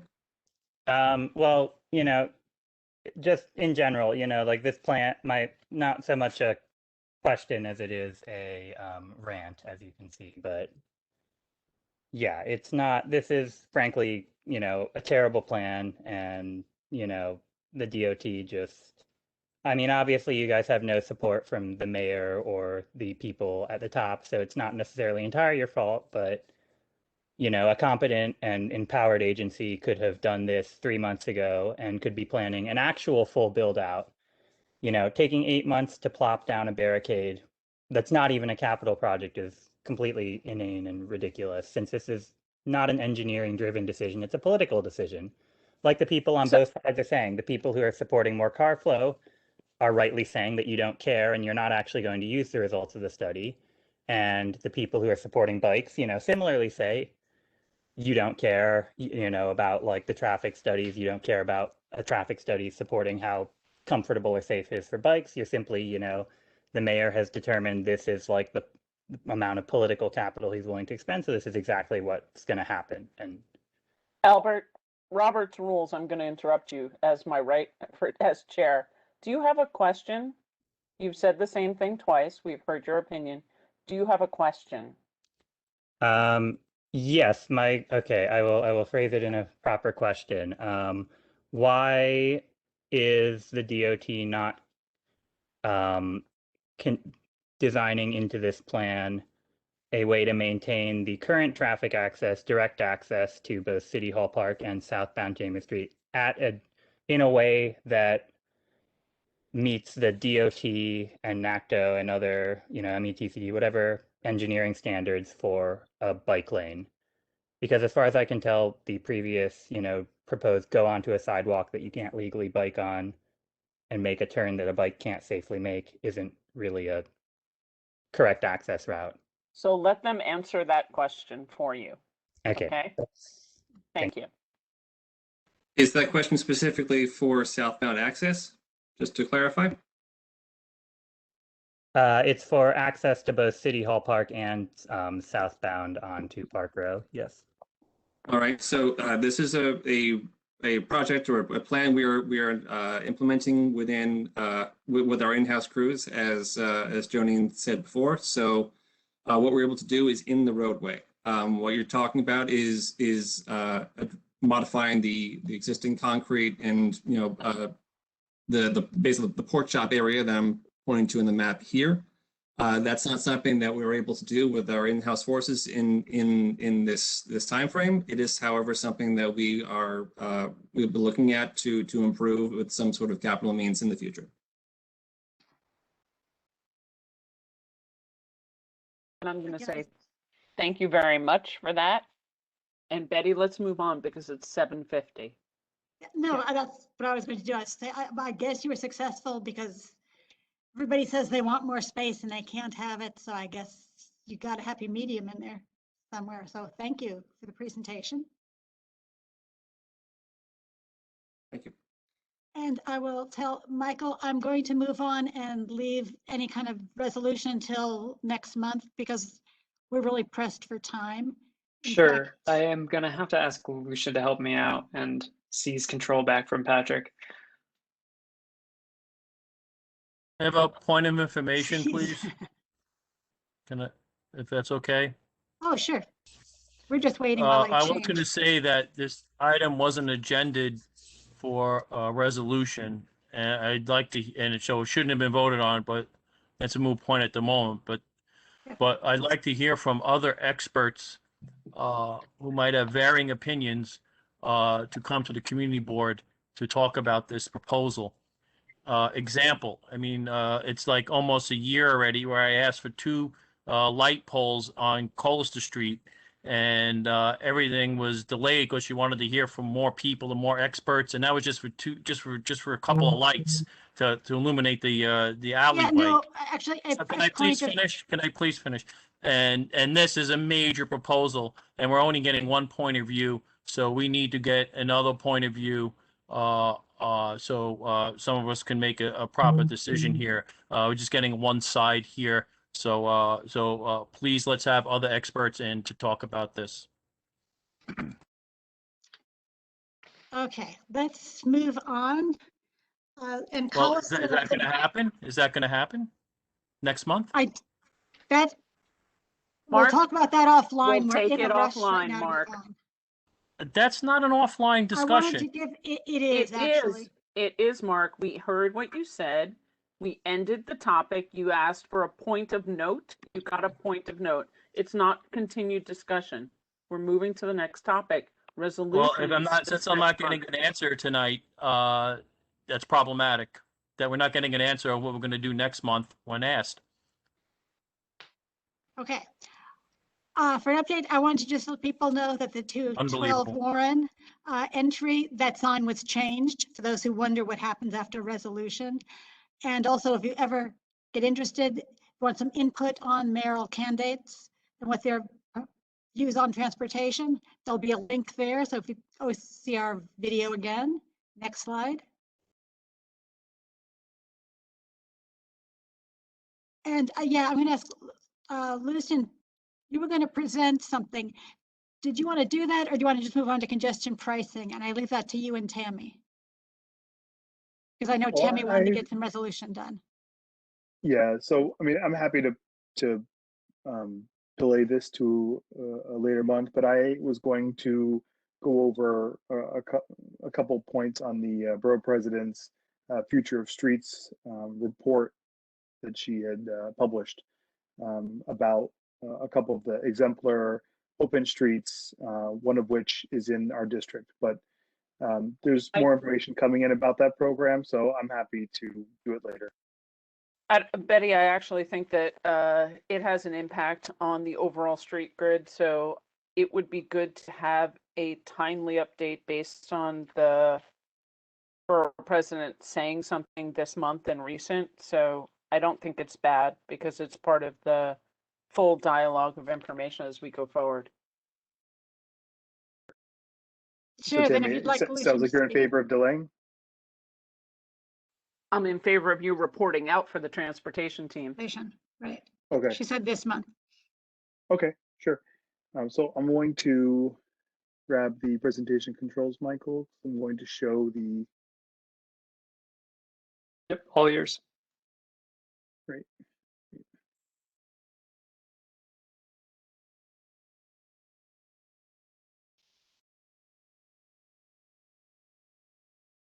Yes, and for those who weren't aware, that extreme picture that was there is from the meatpacking district in one of their open streets. All right, everyone. So the borough president released the Future of Open Streets report. I'm just going to go through. The link was shared with everyone by Betty earlier, but just for the benefit of everyone, I'll also post a link in the chat for anyone else who wants to follow up after this meeting and read through it. It's pretty comprehensive, but just to give you a sense of how they analyzed it. So they looked at equity, the vision, maintenance and management. And then here's a list of the report, the open streets. So University Place, of course, these are all in Manhattan, being the Manhattan Borough President's report, Avenue B. And then, let's see, I'm gonna scroll on down to Pearl Street. Here we are. Pearl Street Shared Neighborhood Space. So this is the one that we have in our own district. This one was analyzed more as a community space, a place for people to have active and passive recreation. This was converted into an open street over the course of the lockdown, going into the kind of the phase 1 opening period and beyond.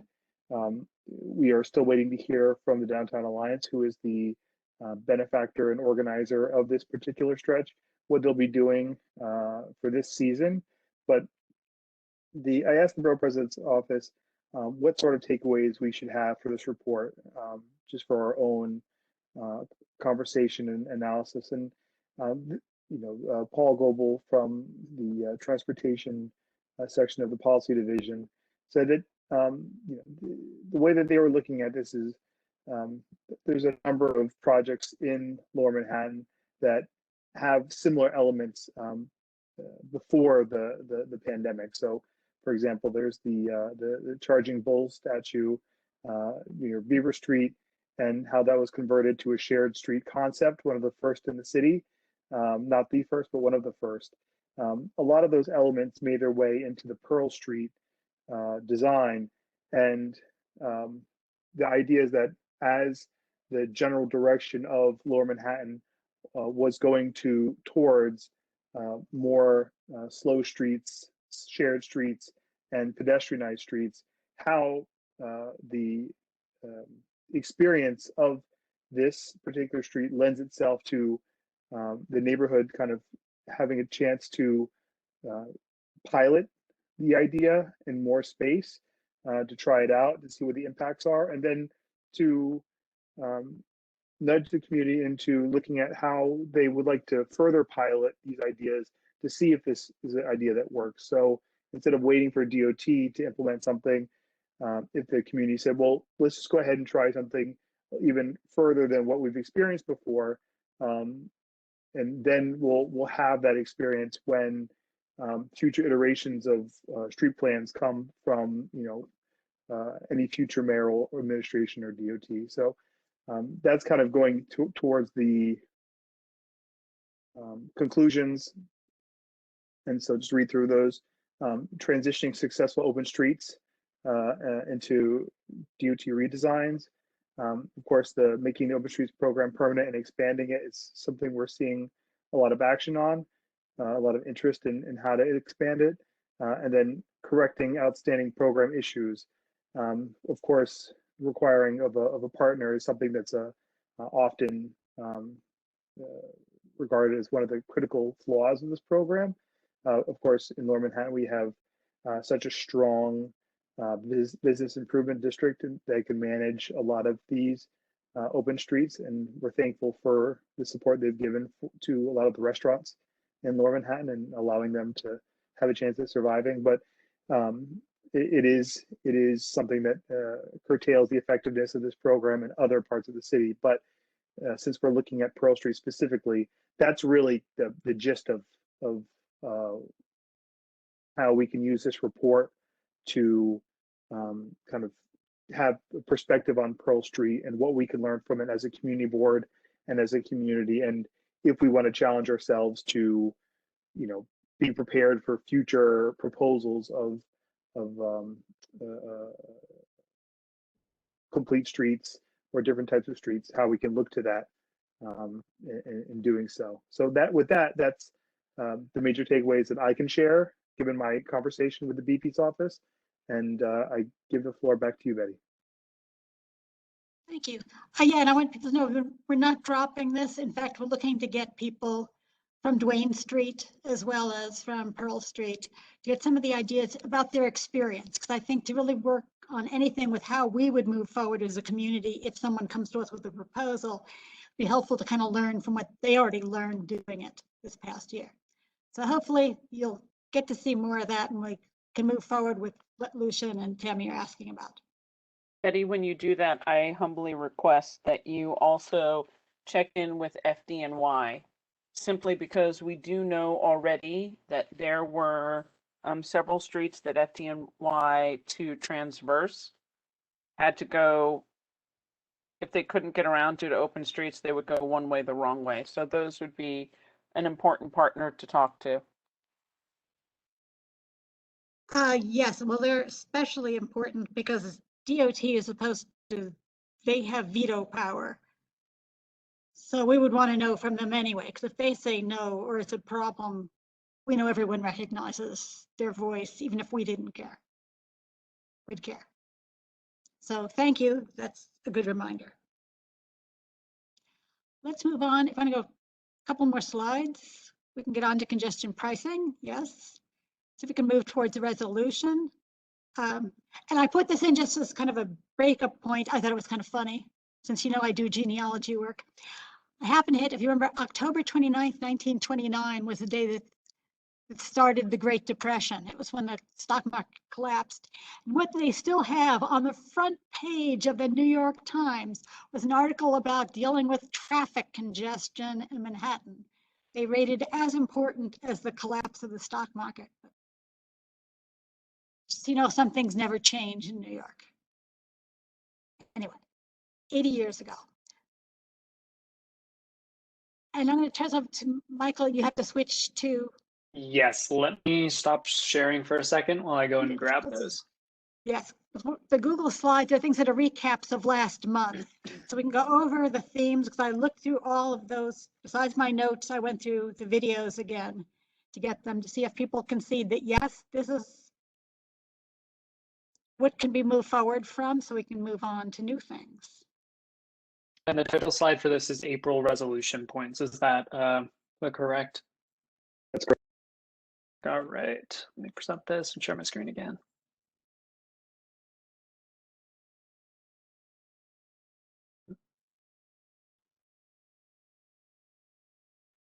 All right, here we go. Okay, good, so people can see it.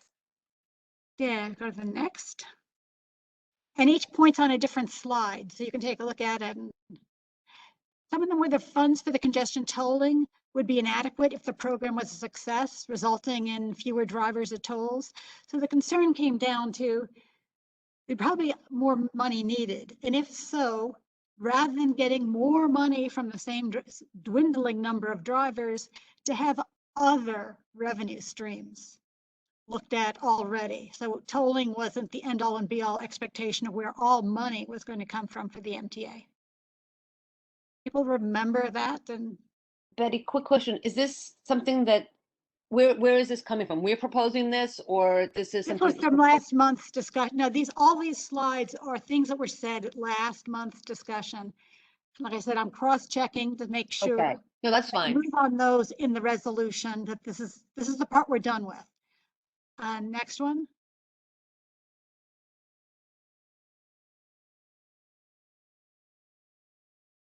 Margaret, Tammy, your hands up because you had something to say. I think that may have been from previously. Okay. Then another point that came out was the MTA needs to be more transparent, accountable, and a better steward of the funds. No disagreement with that? Okay, no hands. I say move on to the next one. Oh, you want us? I thought we were just going to go through. I disagree with all of it, but that's okay. No, not that they need to be more transparent, accountable, and better stewards of money. That sentence I agree with. Yes. The Okay, second I said you disagree with that. Yeah, no. Transparency is good. Okay. So that was another of the background points, because remember, this creates the whereas and started to move towards and therefore be resolved. But these were the points. Next one. Betty, I would say from those points, though, when you go back, I think everyone agreed with the first line. And I don't remember, but I think if you go back one slide, yeah, that one, tolling should not be used to fund poorly. Isn't that a therefore be it resolved line versus a whereas line? Well, actually, this is more background. That we Okay. want to make sure they have accountability and that they're transparent and they kind of get their act together.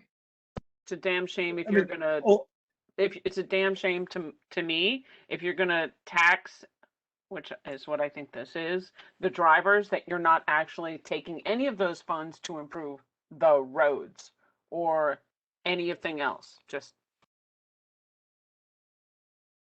That was this is state Lucian law. just I don't jumping think, in. yeah, I don't think MTA has any say about that because that's state regulations where the money is going. I We think can that, ask for you it, know, can't we? these are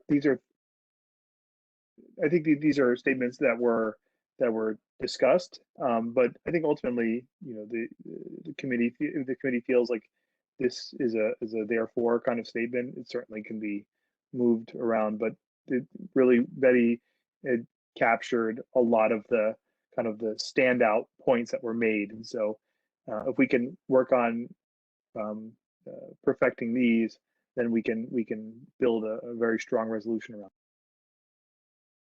Yes, because I'll let you know, I've done some draft ideas from these, so none of these are taken as being just one or the other, that being a whereas or therefore be it resolved, because the point of the background is to back up what you're asking for, and then therefore be it resolved. So a lot of these are both, just the way they're worded is different. Next. Nuancing words. Key performance indicators and how they needed to be created and monitored was a concern. And that it be transparent, the data be made public so the outcomes are transparent. Okay, and Charles Komanoff, you want to see what his hand, if he has a question to this point? Yeah. Hi, I'm using a Hi. new system that can you hear me, Betty? Yes. Oh, fantastic. So I'm looking at that, I guess it was the first slide or the first concern about the concern that revenues from congestion tolling may prove inadequate if the program is a success because fewer drivers, you know, are going to be crossing into the city so that they won't be paying the toll. Right, and I believe they said London and Sweden are both dealing with that now. You know, Betty, it's I don't know how to express. You know, as you know, and maybe some of the committee members know, I created a kaleidoscopic and you know rather unique, enormous spreadsheet tool that was used in Albany 3 and 4 years ago during the sort of early stages when the governor and his staff were trying to figure out not whether to do congestion pricing because that was something that they came to under the political pressure of all the transit advocacy groups like the Riders Alliance, but rather if we do congestion pricing, how much revenue might we expect to get based on toll X? And if we change the X in the toll to Y, how will that affect the revenue and the air quality and the travel speeds and on and on? And built into my model and any other model, because you know now the people at the MTA, I guess, are you know using a different model, which is great. Is the response of drivers? It's a thing called price elasticity that, based on the toll and the time of day and the viability of alternatives, a certain number of trips will disappear. And the $1 billion a year net revenue requirement that's built into the legislation that was passed 2 years and 1 week ago today, authorizing congestion pricing, it takes into account this price elasticity. And it also takes into account the fact that when a certain number of cars and trucks are eliminated from the roads, travel speeds improve. And so some drivers opportunistically, and that's fine, decide now to take more car trips because, oh, the roads are faster. So yeah, let's drive. All these things are built into the model, and think of it as a pendulum swing that finally reaches some sort of equilibrium. And that's not to say that I or any other modeler have a perfect crystal ball and that we can tell you how many trips exactly are going to disappear, but we have a pretty good idea based on the toll. And so this, you know, this concern, it's, I don't know, there's no need really to dwell on it because it's like the first thing that any modeler pays attention to. It's built into the way everybody at the MTA that's working to implement congestion pricing is doing it. And I don't know, it's just sort of typical of the lack of, it's the people who are objecting to or opposed to congestion pricing, give us more credit, those of us who are working for it. We understand these things. And yeah, we may have different values than you, but we know the math, we know the economics. Give us some credit for working this stuff through. And sorry I do that's very appreciate condescending. my question to people is, yeah, do you still believe you'd like to have this as opining as a protection? Because it is a driver's concern that was stated. Anyone? Justine? I Sorry, don't can hear- you say that again? Are you talking about removing this? Yes, that's what she's saying. I don't Yeah, think you he's should saying remove it's it. unnecessary. I'm saying, do you agree that? You said that this is happening in other places. Like, if this is an issue that's happening in other places, then I think that we need to make sure we take note of it. We want to take note of it, and what are we going to do? Tax more paid parking? I would say, without commentary, on Mr. Kamenov's opinion, this is a concern raised by the community. Whether or not I have faith in the numbers of the modeling, I think I would prefer to leave that in. Yeah, I mean, I am not concerned about I'm concerned about the cost associated to the people who are being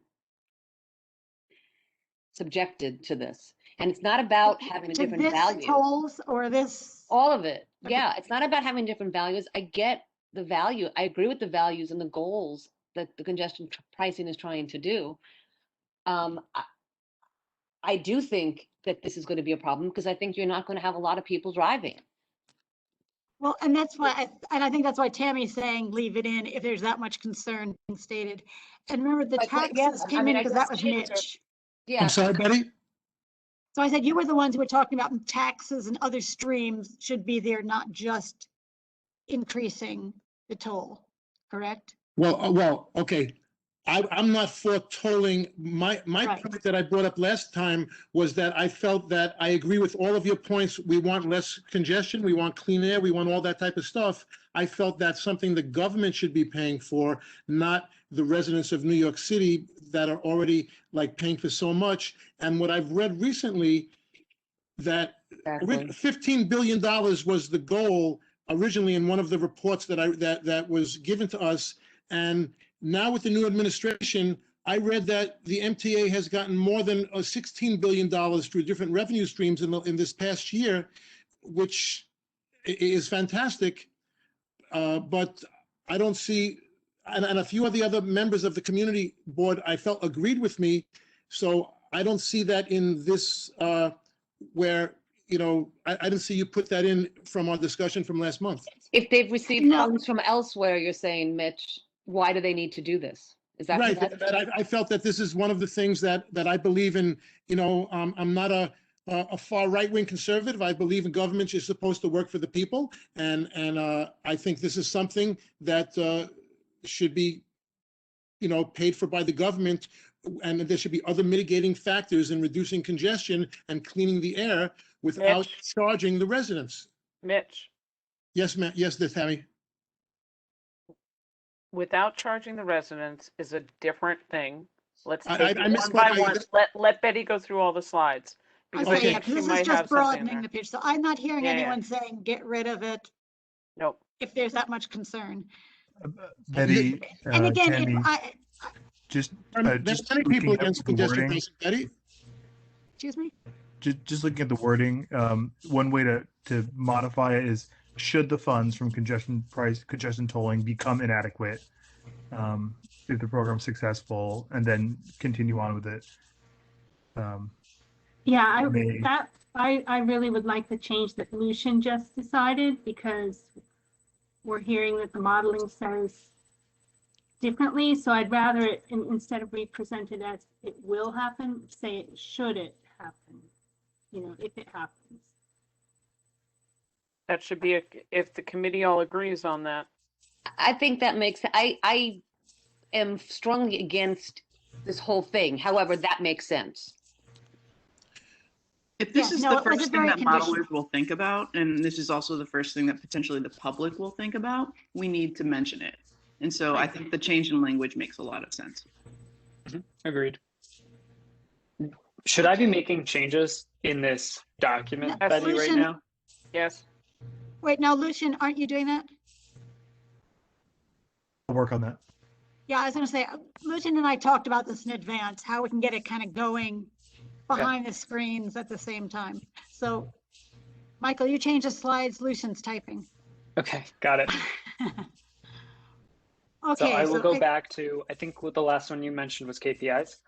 Yes, because keep in mind, after we go through this and the others, you will get to see the stuff typed out, and then you'll have something to look at.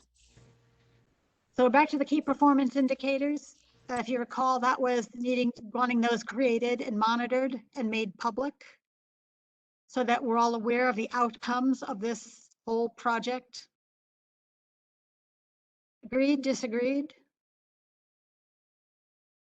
I And you agree, can but I just- made that point. I like this one. I would say, Justine, Detta, if you have something to say, just chime in. Yeah, no. This makes sense. I'm good. Okay. And thank you. I'm gonna put my hand down, but thank you. I'll chime in if I I'll have put to. mine down too, yeah. Okay, great. And Charlie, same thing?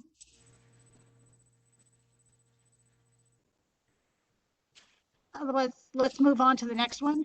He's not on the board, Betty, though. Betty, remember, he's not on the board. He doesn't get a vote. But this is community working group, and the Yes. working group can participate. So if people have comments to make. Interest there. He gets paid to do this. Regardless, we did include him. Lives and works in our district. We did include him in the working group, but he does not vote. That's just so we're clear. Right, on any resolution, it has to be a transportation committee member. So there are a number of people who would be affected by that. Need to increase and improve sustainable transportation options in advance of implementing congestion pricing to create those alternatives. Anyone not agree? I like this one, but I just want to make sure that we don't make it a prerequisite, because that could be a kind of way of, preventing something from happening until something else happens. Michael, I think I would like to address that. I could see both points, but to not increase and improve the sustainable transportation options in advance of the congestion pricing, you're putting so many people in danger. I mean, unfortunately, I have to take the trains now all the time due to my personal situation. And there's no social distancing. And I'm a fanatic about the mask and doing the right thing. To shove like hundreds of thousands of more people before something else is safely available. Well, Mitch, this would solve your problem. What they're saying is increase and improve it. No, I'm for that. I'm saying that I'm for this. What are going to be the transportation options? The subway, the bus, not safe. I guess we've got the boats. I was agreeing to this, Ben. Maybe, but bicycles might, okay. I was just addressing Michael's concerns, that's all. Yes, no, so actually getting more in place gives people more options. That means they spread out more, and that I think was the thought that was discussed last month, so. We can address better. Sense because there's more options. And also having that Brooklyn Bridge, having people be able to ride bikes. It'd be lovely if it was warm enough to ride bikes year round, and everybody was healthy enough to ride bikes year round, but that's not possible. You have to go see those videos of Norway. Oh, yeah. I mean, just to Michael's point, just so I would be open to saying something like need to continue improving and increasing and improving, because the city is doing that. They are doing right now, increasing and improving sustainable transportation options. So it's not like they haven't done it and they need to start doing it. So if I would make a suggestion like that, need to continue increasing and improving. Just so it doesn't. Do you have any comments? I respect what Detta said, but I personally would prefer to leave it as it is.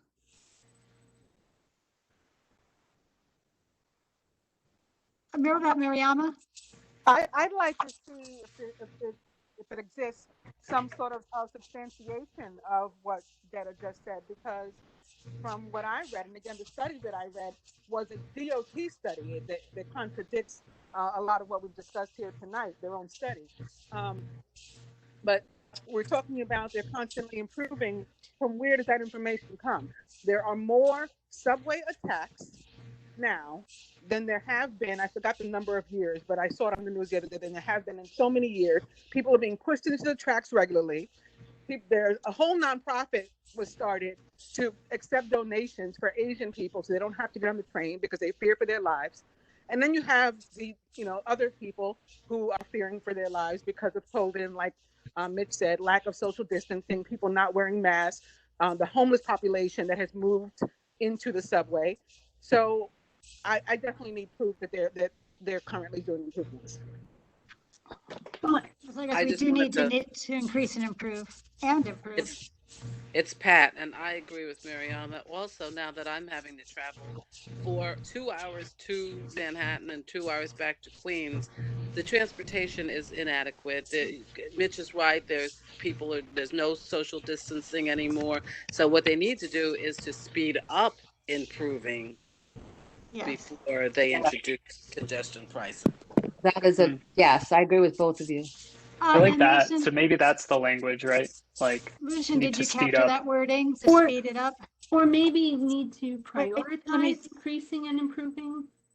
I could go with that. That need to prioritize increasing and improving sustainable transportation. If you want to put that, needing to prioritize increasing and improving. If that's a common ground. Lucian, do you have some wording? Well, yeah. I would just only ask to say prioritize over what. Right. I as soon as I said that, I sort of realized the vagueness. I think it's fine the way it is, unless I don't know. Well, need to increase and improve in advance of it. We basically, the stuff needs to be fixed before you start congestion pricing. That's what this sentence says. It says it's right. So if that's what it says and everybody's comfortable with that's what it says, then that it's fine as it is. Yeah, we'll stay away from relative terms because it is relative to when. I mean, we don't. And Betty, I will say, bicycle riding in Norway at 3 o'clock in the morning when it's sunny outside was beautiful. I experienced that, and it was wonderful. Fortunately, I can't experience that here. Well, thank you for that smile-provoking thought, though. Yeah. Michael, want to go to the next one? Sure.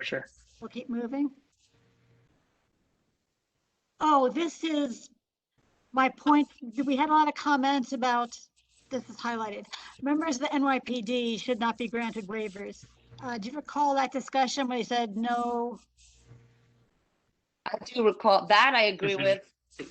Okay, that's going to come up. Driving into the city, driving into Manhattan to park. Is that what you're talking about? That's what they're doing now. Yeah, you're saying because what the NYPD and city workers is they want to have a waiver where they don't get charged. And they don't want to pay congestion pricing. We all want that. I don't know that just because they commute means that they should get that. No, and I don't want their car. That I would say I don't want their cars in the city because right. And we are going to talk about exemptions. So we'll get back to this so we can move through them faster with this recollection. So when I italicize some of this, it's because the really appropriate person to approach is the mayor. So I am looking at a separate resolution that can come fairly quickly about placards and city-owned vehicles and stuff because the mayor controls that and it's contradictory to the whole philosophy of congestion pricing. So I know it's been in every other resolution the CB1 has ever done, but I'm looking at some of that really belongs going to the mayor, not going to the transit board that's going to be deciding about congestion pricing, although there will be something. Some of the emphasis will be because there'll probably be a second resolution. I want you to be aware of that. Okay, for this, by the way, Betty, I'm just popping in to say we cannot say this early or often enough. Yes. Imagine the solving of the safety of our subways if the 55,000 people, for the most part, that work for the NYPD actually rode the transit system. Well, and that's why I think a second resolution focusing on that. You can make more of those points, which again, the MTA doesn't care that much about. Or put it in both. Well, it I will be in actually, both, but I the think it emphasis should is be going in to go. both, and I do think that that's something that quality of life, with as long as I've got Mariama, Pat, and Justine here, that would be a great resolution that can dovetail as a partnership to this committee really well, because it would certainly address safety on the subways and reduce so much of the problem. So much we And wouldn't it's need to something, have. yeah, it's something I've been railing against for years. I don't see any Yeah. reason why they should get free parking Yep. or that, yeah, any, yes, and you're right. If they were riding the subway, we would have, some of them would react to crime, some of them would not, but some of them would react to what was going And on, they even just if might be a they're off deterrent. duty. They just If might they're, would off- be but if they're off it, duty, you don't see that they're cops. But if they react to a situation, it would be helpful. They do in Chicago all the time.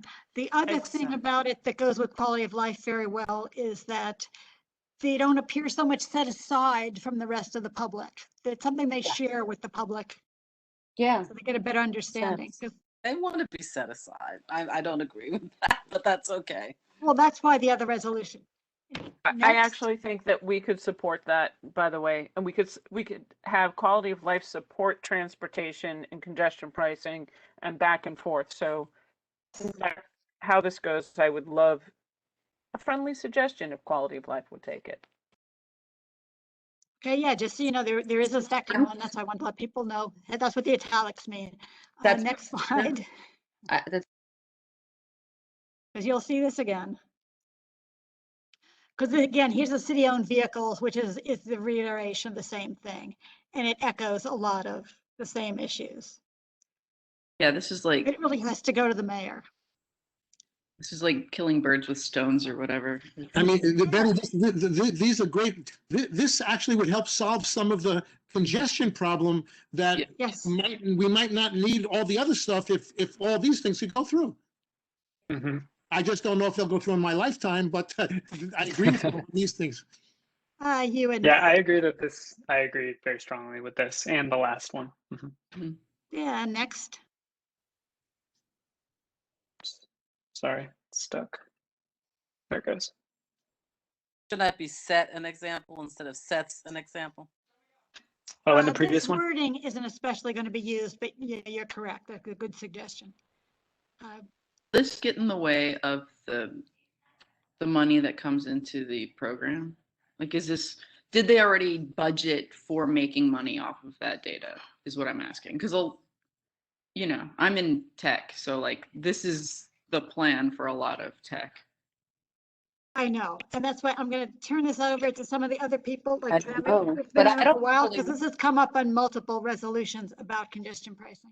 The city has a law about personally identifiable information protecting it. I do not know if the state has the same level of protection for personally identifiable information. But Lucian, even though other places that have had laws, things have been sold, and then you have to, go into courts to then try to like undo that. So, I mean, we've been reading about these for the last couple of years. Who's going to be managing the tolling? Is it going so like in Texas, It's which the is where I'm from, MTA. so like in Texas, they have like private companies that are managing it, and it turns out to be a nightmare. It is actually a private company that is installing the actual hardware. So I'm sure there's going to be an outside vendor that's involved. There's a vendor, but it's not P3.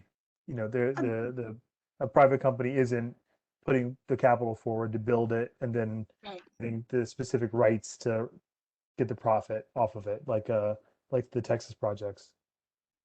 They'd have no ownership. But Tammy, do you want to go on record?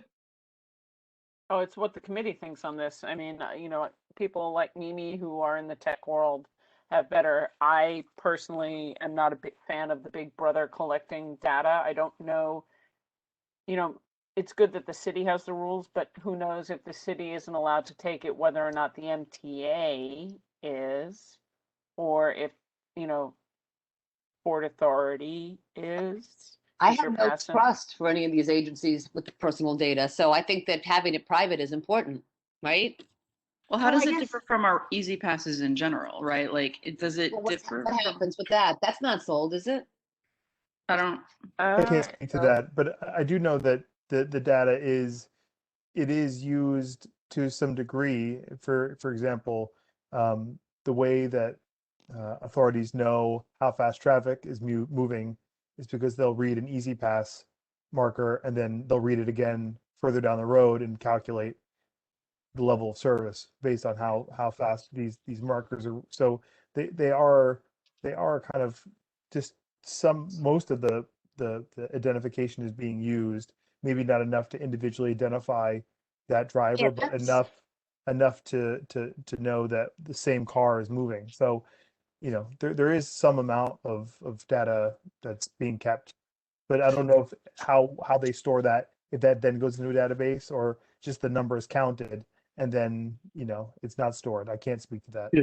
Lucian, can I ask you a question about has this come up before, kind of like where the data has to be excluded from any type of government, like whether it's for immigration or for people trying to accuse people of anything? ID NYC had a provision in the law that the city would collect data for people who maybe didn't have didn't have immigration status at all, and the city was encouraging everyone to get this ID so they are able to access services. And then when the Trump administration came into power, the city then used it. I think they intended to exercise that provision to dump all the data. Right, but this is a state. This would be a state program, though. I don't think there's any downside to asking for personal privacy protections. I would like to include that, even though I'm against congestion. I'm sorry? For immigration purposes, you're saying not to share. I mean, there's many other reasons besides immigration. They need to use it for criminal. Yes, but yeah. But for not somebody that they might be accused of, whether it could be from child support to jaywalking to whatever. I mean, I'm not talking about going after a serial murderer, but something within reason that it should be excluded from in the privacy realm. I think there's a difference between selling it and getting subpoenaed for it, and I think that's what you all are. That's the line you're drawing, is that this should only be used for the collective, right. God forbid we have another administration like we had the last 4 years, that it could be used for nefarious purposes. Lucian, you got the wordsmithing? Mimi, I'm sorry, you were going to give a recommendation. Yeah, I was just going to say that my concern regarding privacy, I don't want the data being used for marketing, advertising in a private realm where all of a sudden, Google already knows where we are, right? It doesn't really matter. But in other spaces where that aggregation of information really can weigh down on us in regards to advertising marketing, because that has a psychological strain, which is bad. But I do think that it should be used for flow control, blah blah blah, tolling and transportation specific needs. That makes sense. But that was my concern. That makes sense. I agree with that. But this is written well to cover that, yeah? But I think you use it for transportation purposes only. But is this, I guess the question is, this isn't data that's in the possession of the MTA. Are you saying that should they be able to share it with other government entities, with the MPOs, with Waze?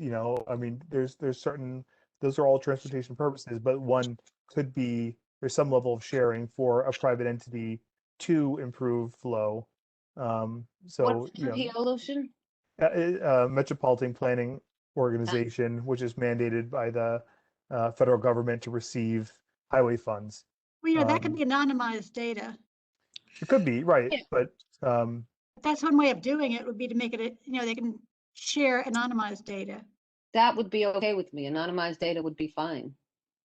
Because Waze, it's useful information. I mean, Waze gets the information from people that are using Waze already. Right. What's Waze? They get data from the government too. What's Waze? I'm sorry, I'm not up on. Driver. It's better than Google Maps. Well, better. It's a little bit more. Gives you a little bit more than Google Maps. How's that? It's smarter about it. smarter about routing traffic. Like sometimes you can figure out that Google Maps is like sending everybody through a neighborhood because all of a sudden you have like more traffic in your space. Yes. I still write down my directions. Get you around it. Still go with your direction. For Thank those you. of us who can't read a map. So I guess in the end, Mimi, do you think that this wording kind of covers the narrowness that the committee is looking for? I guess what my issue, like with the specific words here, I think that like used for tolling program purposes might honestly be a little bit too narrow for like what could be useful with this data.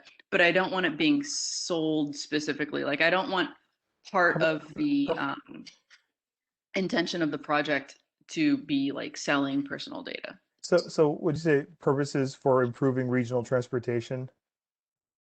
Yeah, and if they do get, if they do share the data, it needs to be anonymized.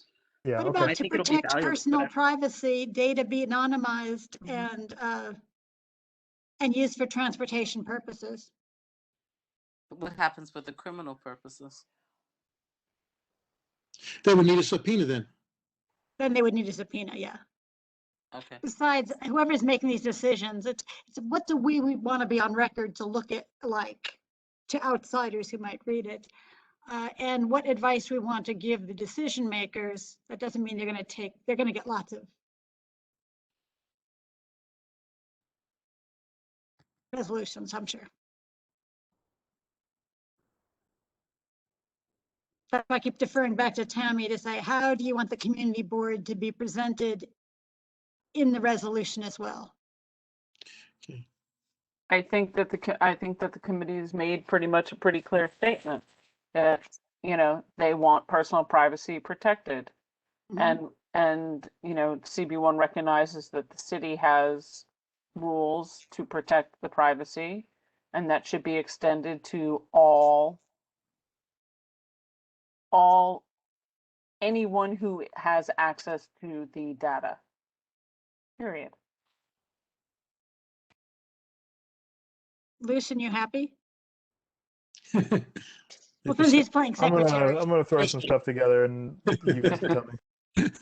Sounds good. Should I move on to the next slide? Yes, please. Oops. Come on.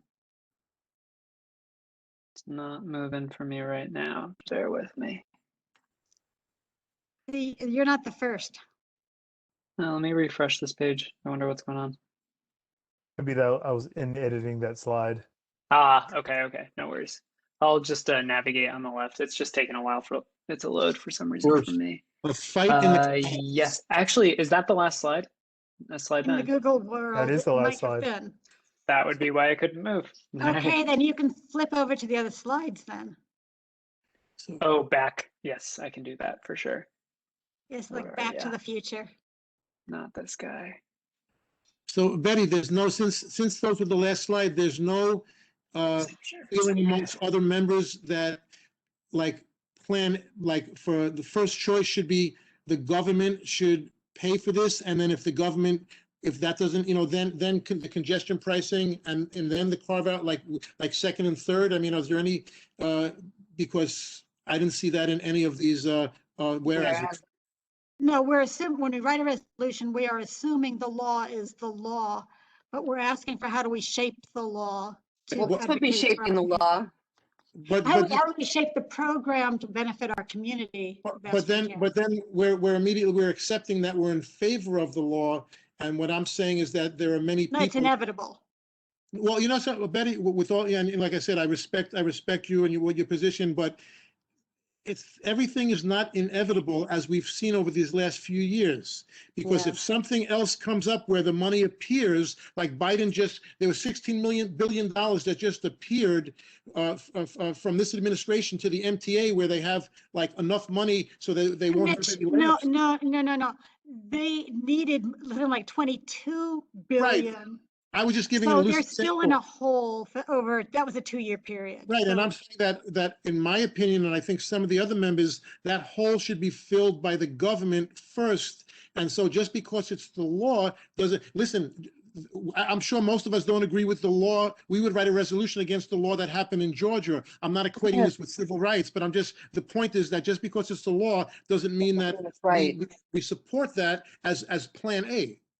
Then let me go back There's gotta to be a Tammy, place- who addressed this last month, and her preference to go forward with shaping it and being. Well, hold on, Justine. Here's the answer, guys.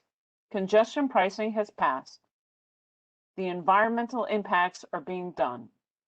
We have a choice in Community Board 1, which is part of the Central Business District. Say nothing and be happy to live with what comes our way, or divide it up and go on record. I am tired of hearing everybody yelling about it. The way you get things done on a community board is you must advocate. Our form of advocacy is passing resolutions. We can divide this up into small sections and take it bit by bit till we get where we want, but you cannot stick our heads in the sand. It's happening. Can I say something? Because I think that what Mitch is saying is part of, how about, I'll say what I'm saying. I agree with you. Something has to be said, and it makes no sense not to weigh in because these issues are so important. However, I think it also should be, if this is me, as I said, I disagree with the whole damn thing. However, if it's going to go forward over my objection, then it should go forward this way. Yes, I Better agree. said than that. That wasn't very well wordsmithed. It is going forward. It's going forward. Yeah, You've so already that's what lost that. We lost that argument. I understand, but I still want to make the point that I don't like it, and that there are many people that don't like it. Tammy, And it's important to me, Tammy, you know what? This might be the last straw that makes me leave Manhattan and makes me leave New York. And it's something that, as I'm leaving, I want to say clearly, I fought long and hard and I made my stand. So for me, it's an important thing to state. Help me with one last fight, and that's making it the best scenario like we can for our district. And make the best of the worst. So some of the questions And we have to Justine, answer. we've already gone on record saying that we didn't. Actually, I don't think the resolution we did under Anthony. I'm not sure I don't know that we did. I have to look. I don't know that we did. I have to look. I feel like there was one. Tammy, what was it? You said we haven't gone on record. I didn't hear the last part, what you just said. We went on record early on with congestion pricing, but I'm not 100% on what it said, so I'm going to see if I can find it in our files. There was nothing that said, no, we're against it. Is there a way to say, like, we hate this, but since we're going to have to deal with it anyway? That's my point. That's my point, Mimi. Thank you, Mimi. Okay, yeah. That's what I'm trying to say. Like, we absolutely need to, like, have a say in this, but we can also say that we hate it, too. Yeah, agreed. And Mitch's point of saying, we hate this, look at other alternatives because now we have money from the government, the federal government. But if this still is going to get shoved down our throats, then this is the way it needs to be shoved down our throats. So to take Tammy's point, not putting our head in the sands, I agree with everything that Mimi and Justine just said, but put something on record like we do all the time, and then plan B, plan C, okay, we want these carve-outs, we don't want these carve-outs, we want the privacy issue, but not just like tacit approval. Okay, well, everybody, jot down some ideas, and Lucian asked you to work on it. The first whereas could certainly be whereas the residents, workers, whatever, Community Board 1 would like to state its disappointment. We're unhappy, but this is an attempt to make the best we can of it. Yeah, because at the end of the day, the goals that they're trying to accomplish are exemplary goals, and they're laudable. I also will say that, and I'm okay to say that. I just don't think this is the way to do it. But again, we're wasting time because, as Tammy said, and you said, Betty, it's a done deal now. So let's work on. But we'll nuance the word to make sure the statement is in there somewhere. Yes, please. I don't think there's anything wrong with saying what Betty just said. That we don't like. We wish to make the best of it. So here. Yeah, goes. I agree with that. But it's like kind of positive, but it lets everybody know we hate it. But not everybody does hate it on the committee. We're just. And that's fair too, Deb. Love congestion pricing. So that's an issue if you add that wording. But we can see if most people like that wording or most people don't, Detta and Mimi, and then see what the majority, whatever the majority feels. I've lost some and I've won some. You know what, just say a large number because we can't count everyone in the community. So it is a very significant or large number. I think that's probably pretty safe to say, but we're still going to do this. So okay, who does and doesn't get relief? Let's try to knock through these fairly quickly because I think I know what the answers are to most of them anyway. Residents of the congestion zone. Yes. And by that, I want to define it. That means the car is registered at an address in the congestion zone.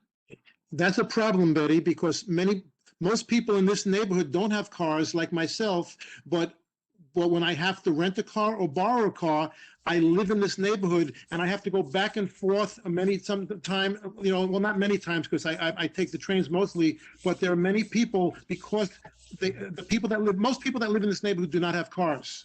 So the fact that you are rich enough to be able to afford a car to park in a private garage in this neighborhood, is an advantage right there. So I would just like to say residents of the congestion zone, but not the second part that you said. How are they going to attach you to any given license plate, which is how they're identifying it? They're not identifying the driver, they're identifying the car. Pay the price. That's a good point, Betty. I don't have the answer to it, but that's something that maybe somebody else with more. Yeah, no, because that is a really good point. Because I get what you're saying. I get, yeah. Because it certainly should be residents it certainly should be what the first point, which is if you've got a car registered in the zone, that's one piece of it. But then if you're also renting a car, I have just to give you guys a sense. I don't own a car. I don't own a car, but I do have an Easy Pass tag registered to my home address, and so when I do rent a car, I just hold up my Easy Pass when I go through the. That's a great idea, Lucian. So that's perfect. That's a good idea. Can I just ask you one thing? Do you have to pay extra for that, or you just get that and pay as you go? I mean, just like an FAQ buried in there. You kind of put something for your license plate. I can't remember, but you can just hold it up as you go through. No, you said something I didn't understand. I don't know what FAQ is, but basically with Easy Pass, what it'll be is it does charge you if you don't use it, it's going to be a flat fee, and then as you use it more frequently, they take out more money monthly. So if your Easy Pass is registered to you, and then that could eliminate, that could answer the residents of the congestion zone where if you're using somebody else's car or renting a car, correct, Betty? I think that could work. It sounds like it. I was going to say, because then the point is, well, the wording that would be used instead of residents would be Easy Passes that are registered in the congestion zone. But those people might not be residents. I would register everybody's Easy Pass to my address, and then everybody's exempt. Right. You know what I mean? Well, that's the problem. And that is even a problem. Staten Island? Yeah, that is a problem in Staten Island. There are a lot of vehicles where the person doesn't actually live in Staten Island has found a way to register them there, so they get. I agree with that. There's always, and I agree with you that there's always going to be fraud, but I should have. I'm not being selfish. I'm just using it as an example. I should have the same rights as somebody in Mariana that makes sense. Who has a car and a registered car, and I don't have a car. So I'm actually better for the congestion, but the few times I have to use it, I should not be penalized. So no, well, I'm saying that whether it's Easy Pass or a car, there's likely to be fraud. There's likely to be people that claim an address. I agree with you. There's going to be fraud. People commit fraud on their taxes, but guys. Yes. Just like we don't arrest every speeder, we don't arrest everybody breaking the parking laws. Right. We cannot. This is not about enforcement. This is about determining who does or doesn't get relief. So, point of order. Please come back to where we started. So then I like Lucian's point.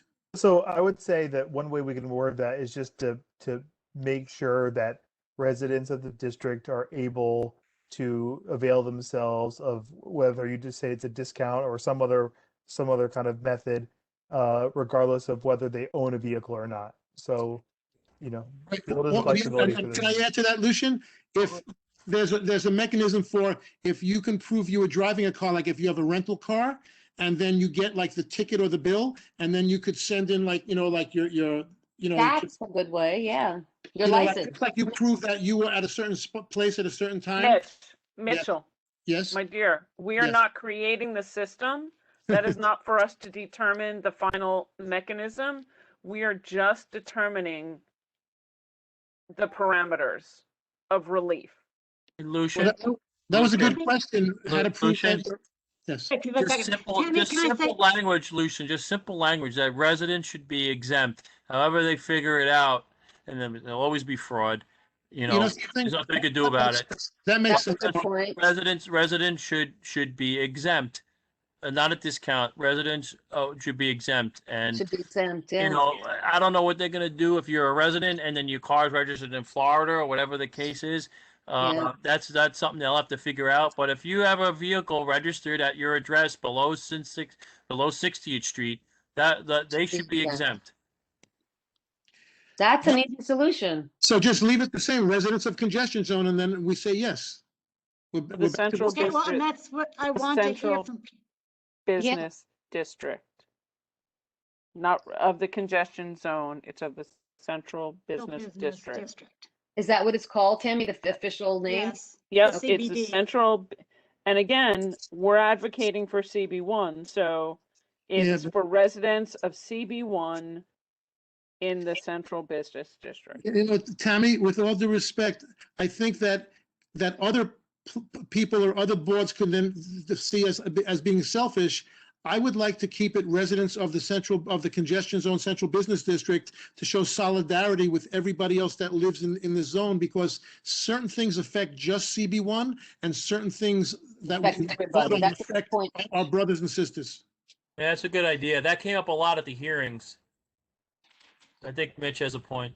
Yeah, I like that because the solidarity is there. I'm not just looking about me and CB1. I'm looking about all of. Yeah, the same way we show solidarity in other areas. I do not, I would suggest before we make that, we should take a look and see what other community boards have said. Well, how about this is just our opinion. But as I was saying, Mitch, I think Tammy's point is well taken when it gets to this. Besides exemption, and does it expire? What percent is it? That could vary. Wait, we haven't gotten through it. It could vary by district, and that's why it'd be well served to just talk for our district, not excluding the others. It can be a comment to say not to exclude the others.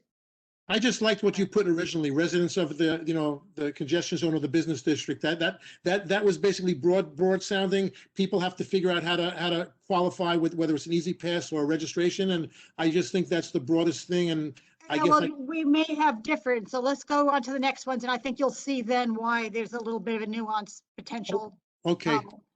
Should the car be, if there's a carve out, should there be an expiration date on that carve out? Not as long as you live here. Such as the time until improved transit. So you're saying forever and ever, even as transit gets better and it's on People live there, you live there. People move out, they move in, It should inure to the people who are living here. So what if I leave and someone takes my place? It should, and they have a car or whatever, it should inure, the benefit should inure to them. Well, let's hear from some other people, because there are some people who are for congestion pricing. And so if this is really about everybody's voice, then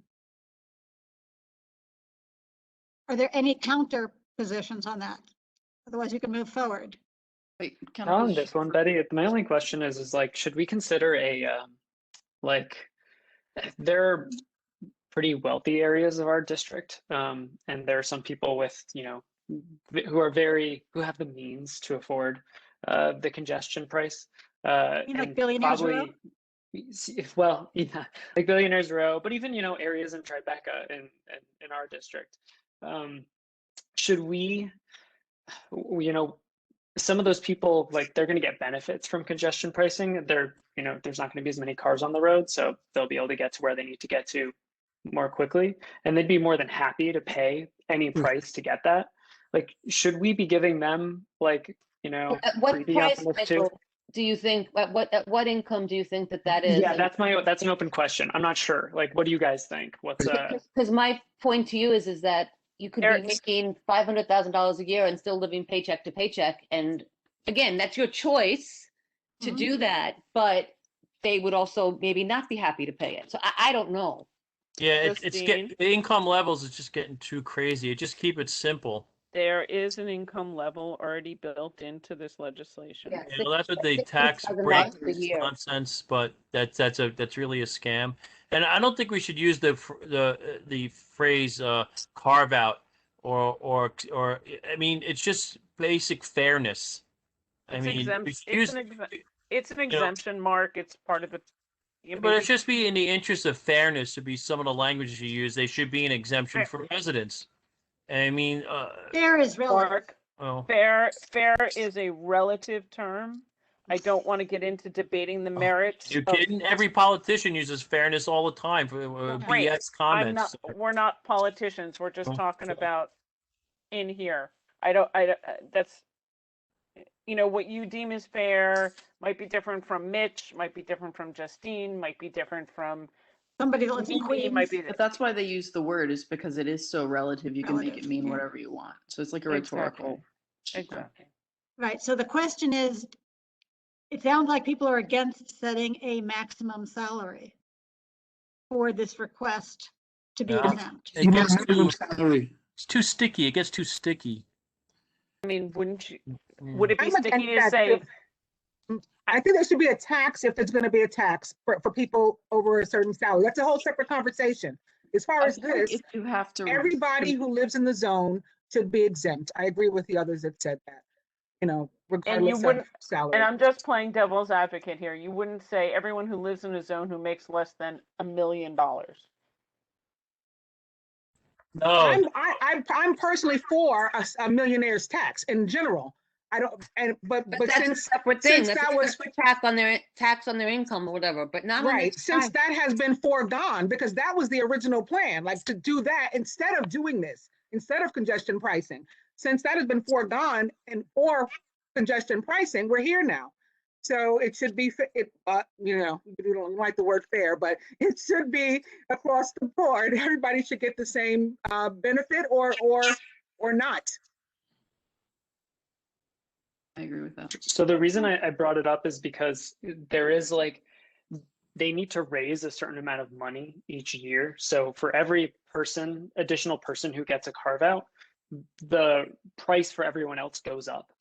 So that's the reason why I personally would be in favor of some sort of salary maximum, because I don't think it's fair. I hate to use that word, we just talked about it, you know, for a millionaire to get, you know, a discount on this and then have, you know, I don't know, some small business Maybe if they don't make who knows enough who else money out there. because of the exemptions, they can reconsider an appropriate income tax for people that make that kind of money instead of continuing to, you know, leave the middle class to be the bulk of the taxpayer. And that's not an opinion of mine. That is a fact. You know, the middle class pays the most. Always. And everybody pays the same for gas at the pump. It's all the same price. There's no like exemptions. But you know, you say, Michael, with all due respect, you say MTA needs the money, but they suck at how they manage it. So it shouldn't be our problem because they don't know what the hell they're doing and they mismanage it. Something that costs $1 million, they wind up paying $1 billion for. Agreed. That's their problem, not our problem, and it shouldn't be on our backs, anyone's backs. That they have to meet a certain goal of money because they don't know what the hell they're doing, and they have been going this for years and years and years. Okay, then but it is one still that makes a law, and point. we have to deal with it, right? It sounds as if there's a consensus in general, not everyone, that the cars, that it should be residents of the congestion zone, that it's going to be, and yes, it's a CBD, that will work out how to define that residence if it needs to be defined as something else. That there be no expiration to it, so we leave that open, that there be no salary cap on it, so we just avoid mentioning that too. I have what might be a compromise. I don't know. Please. Yeah. Could we just have a quote carve out for people that commute out of, because like, you know, I have a car and I enjoy driving it, but it's really just for fun, right? Like I just, you know, I don't commute with it. It is my weekend car. And I would be happy to pay the toll to come into the city. You know what I mean? Like, but if I was commuting, I absolutely, like, you'd have to be able to budget for that. Like, you know what I mean? Like, I feel like, Yeah, Too, no, but I- no, I'm fussing about the price because basically we are all going to be suffering from the increased cost of everything that we buy within the district and everything in Manhattan. So we already, everybody who lives here who chooses to stay and remain in New York, once this goes into effect, will already be suffering from a large tax on their goods and food and everything else. So whether you have a car or you don't have a car, whether you need to take a car, you know, whether you're going to go to a doctor's appointment, whatever else, you're going to be paying no matter what. So I disagree with you, Mimi, on that. okay, yeah, I don't drive my that car. makes I mean, sense. yeah. Like, I'm all about And residents you're also getting it, paying. but I was just wondering if that would work as a compromise. Yeah, I disagree as well. Even for those who don't have cars, anybody that lives in the district that needs to leave is going to be charged this fee. If they need to leave and go above 59th Street, they're going to be charged this fee, whether they are in a public, you know, a Lyft, an Uber, a taxi, they rented the car, whatever they're doing, they're going to have to pay, and they should not have to get, you know, in and out of their own neighborhood. Well, that's And another what- question. We're going to get to that one. In fact, Michael, if there's a shortfall, and in principle, Michael, I kind of agree with you, but if there's a shortfall, then I go back to the government should be making up that shortfall, whether like Mariana said, with a millionaire's tax. you or know, something Mitch, else. we already have that. We've moved beyond that one. We agreed with that. That they Oh, look okay, to I'm other sorry. sources. Sorry. So, yeah, no, that point was taken. I just wanted to quickly say that, you know, that it is set that people making 60,000 a year or less can write off the fees that they pay to congestion pricing. Yes, that's in the law. And that is pretty standard with the income, you know, that the city looks at when giving some sort of exemption, because for property tax exemptions, they give it to seniors or the disabled making less than 59,000. So I'm just saying that is sort of, you know, I understand you're asking for something for all incomes, but I'm just making that point that what's already in the law is sort of what is a typical figure that the city uses for exemption.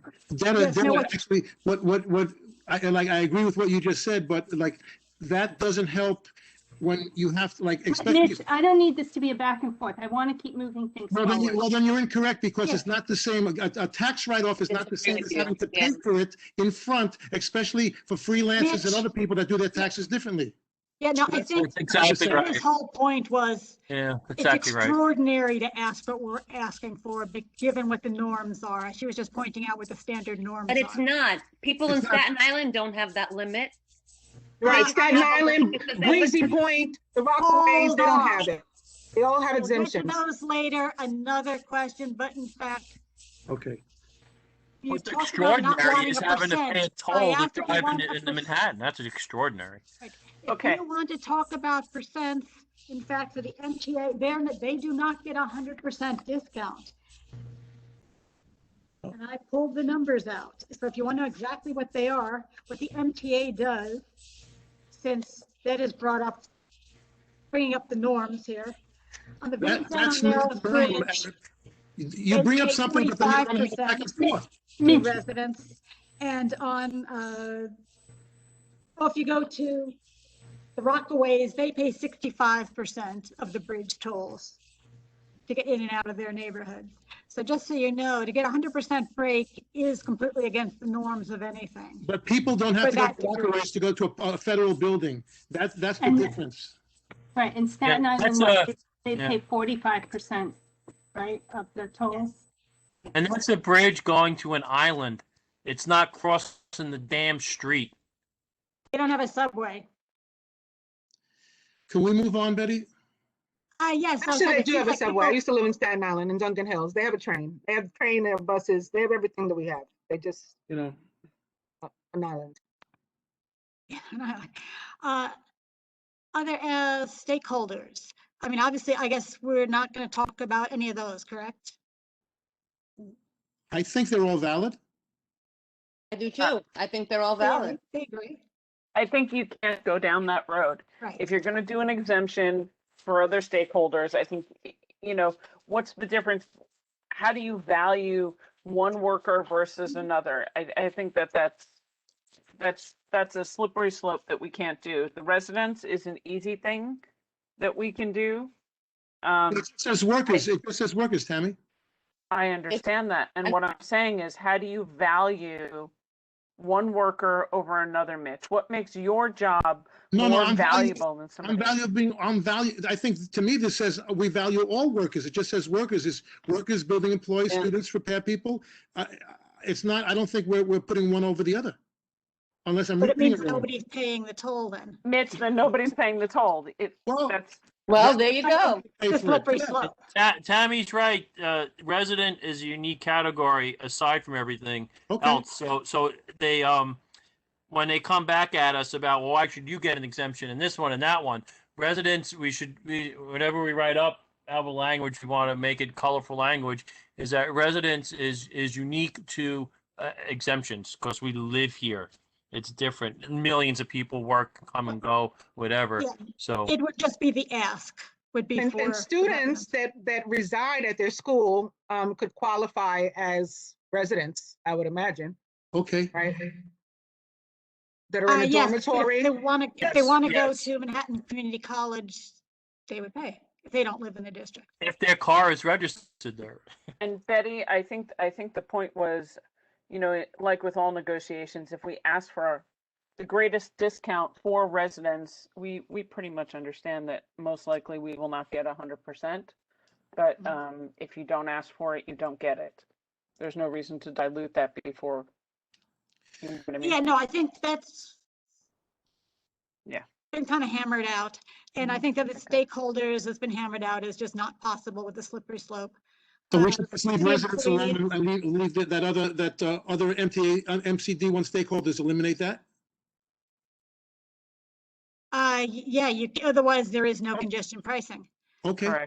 City employees, we've already said, they certainly, we would not have an argument against. I'd stay further away from city employees than either other I would MCD1 stakeholders, because that crosses over into, it intersects other debates and arguments, like the one suggesting that police officers of NYPD should live in New York City and not in the outer boroughs. I mean, there's a whole bunch of other arguments that would, you know, overlap into this and intersect. So I think we should stay far away. Right. Okay. This is for thoroughness to just exclude them, so we discuss them. TLCs, taxi ride and ride shares like Uber, already do have pay it. Yeah. a congestion surcharge, $250 or $275 respectively. And if you recall from the regional planning thing, when you read that, they talk about not putting the congestion fee as well on top of it, or horribly thinking maybe that would replace it. They have shown that these revenues, $250 a ride or $275 a ride for the other, generate way more cash than the daily congestion fee would. And I want to remind people the daily congestion fee, if you put it on top, makes those trips even more expensive for you. But in fact, the taxi driver, however, is the one who has to eat that out of their income. No, they always pass tolls on to the rider, always. The tolls are passed on to the rider, so that would go on to us. And I would argue that the same rules should apply. Like if we get a discount, if you're a resident and you're taking an Uber, then you should be exempt, period. Yeah. You haven't been for the last 2 years and they've said no. Betty, I know there's already a portion of the fee tacked on, but I'm saying anything additional, I don't think anyone that lives in the zone should have to pay. It should apply to whoever lives in the zone, whether you have a car, you don't have a car, whatever. Okay, you're advocating then that they not be exempt. The TLC be exempt? No, yeah, they don't have to be exempt, but a rider from the zone should be exempt, in my opinion. Yeah, I don't know this would be possible, but Okay, so we have one person who says, no, they should pay the fees, the surcharges, and I will say, Betty, that the surcharges will be passed on. The very few times I've had to take taxis this year, every surcharge is passed on to the rider.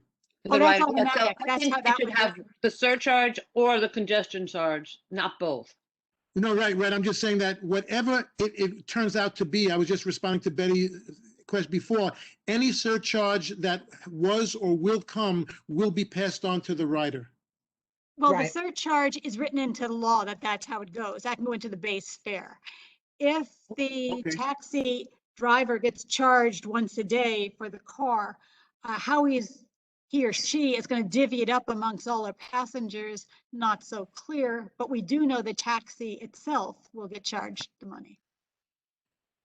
Is that worth it, or do you say that's getting a little too on the greedy side? Maybe and we may can stay go away after from that one also and just keep with like anybody who lives, like any resident is exempt from everything, and like what Mariana said, because, and to Tammy's point, if we want to advocate for ourselves, we can't water it down with everything else. We'll open up 10,000 other cans of worms.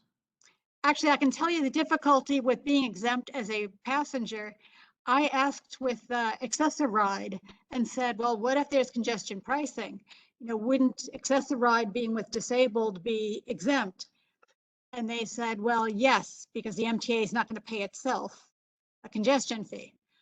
But then sometimes they put you in other taxis.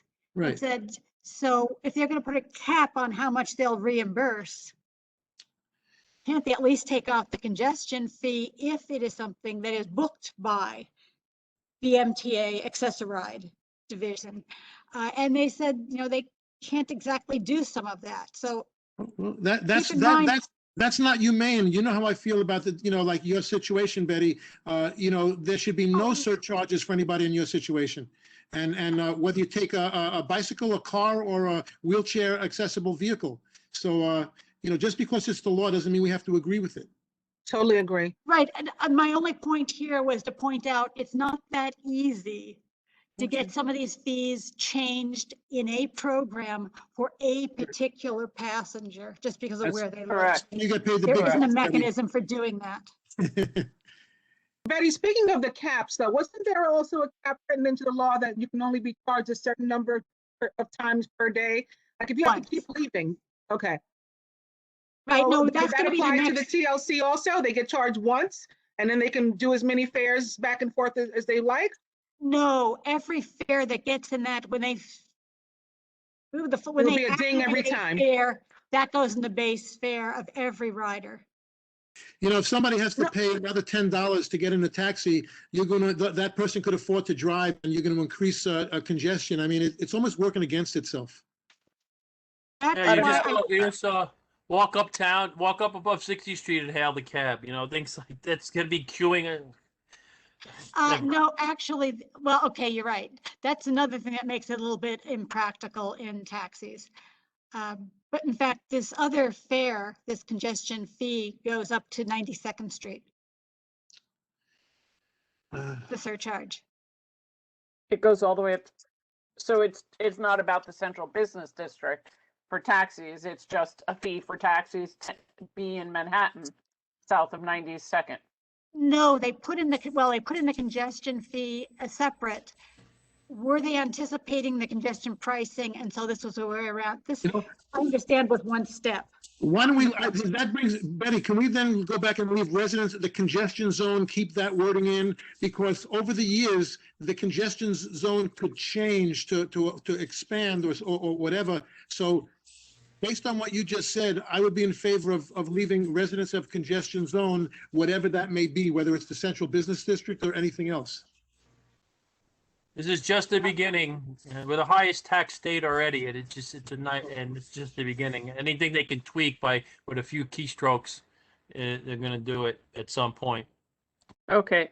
Right, so that is also a fact. resolution on this. Where do we go with the taxis? I mean, I would The say that it's fine right now. It's $250 a ride or $275 a ride below 96, and we don't need just leave it. Leave They it. don't need. Yeah, I agree with Detta. I agree as well. Okay, so let's exempt them from getting the daily surcharge, the daily charge, as long as they continue this? And do you want to put in that we regulate, that the industry be regulated for the congestion they cause? Because they can control the number of these vehicles if they're excessive amounts, as well as 4 higher vehicles are included in that.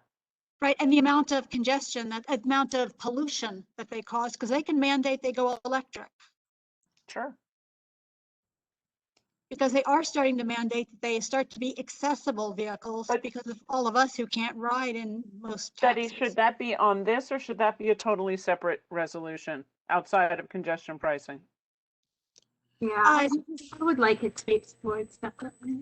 I think they could be a separate, but I was going to word in the whereas that sort of as long as taxis and these other ride shares, one, pay the congestion fee, as long as that fee exceeds what the daily rate is, and as long as they do not exceed or add excessively to pollution and congestion. I don't want that. I don't think you can. Pollution I and think electric cars and all that stuff. I think that may be too hard for enforcement and too big an ask. Yeah, that should Okay, be. that's fine. You could do that in a totally separate resolution, as we're advocating for more electric overall everywhere. Because the first thing that people are going to say is you can't make the entire taxi fleet electric because there's no place to charge them. You know, Yeah, so okay, because then what I will do is, unless there's an objection, within the whereas, just put in that but there are a lot of them, but since there is some pressure on them to offer more accessible as well as invest in their vehicles for accessibility as well as going electric, to take some of the burden off people who are a group that are already generating congestion money. Okay.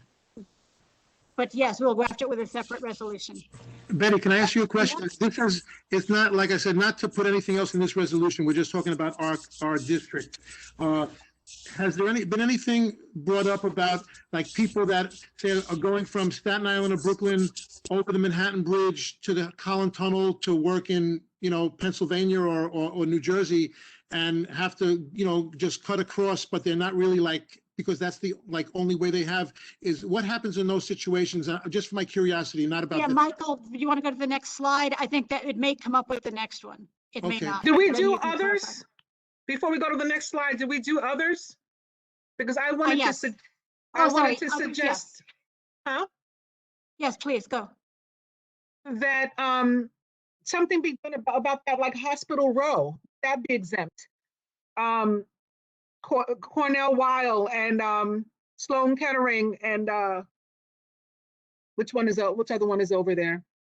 Bone surgery. Hospital Special There's Surgery. a whole cluster there on York Avenue, and about from like 60th to maybe even 70th Street.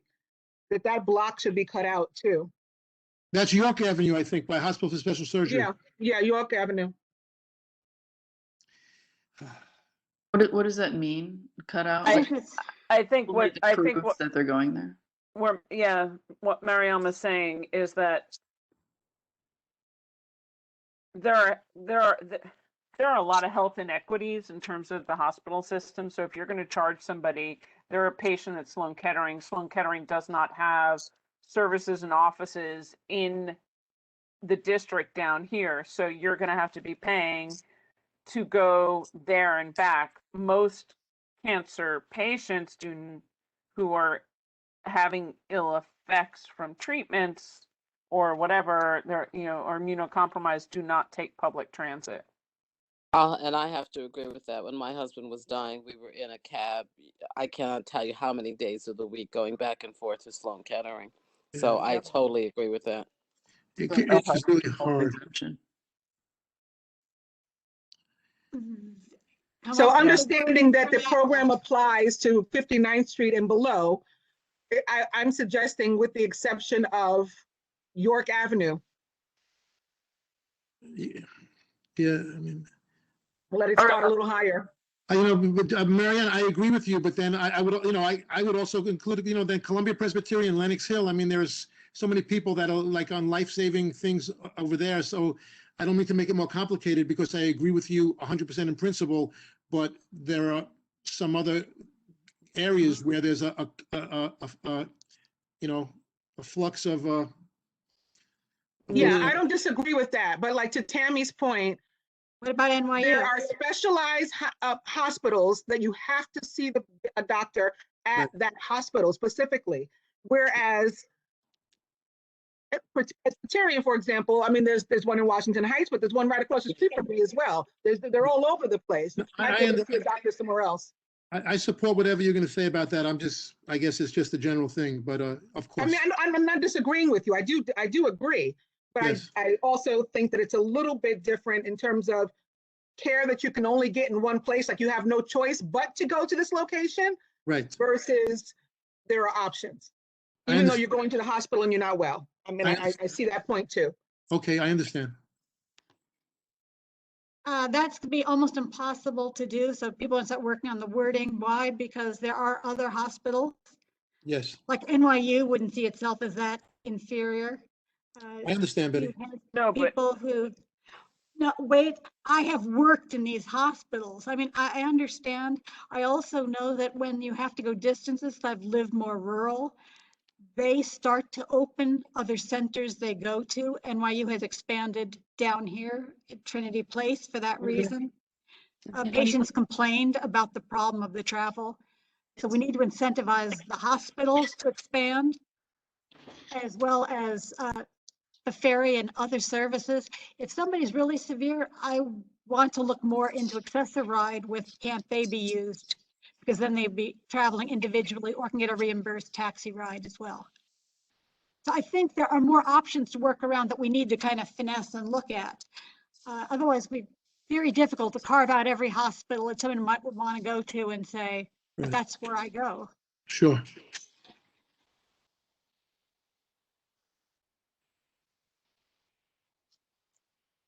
So I understand the importance, but I'm going to let that one go for now. But people who want to work on wording to come forward, by all means. Let's go on to the next slide. And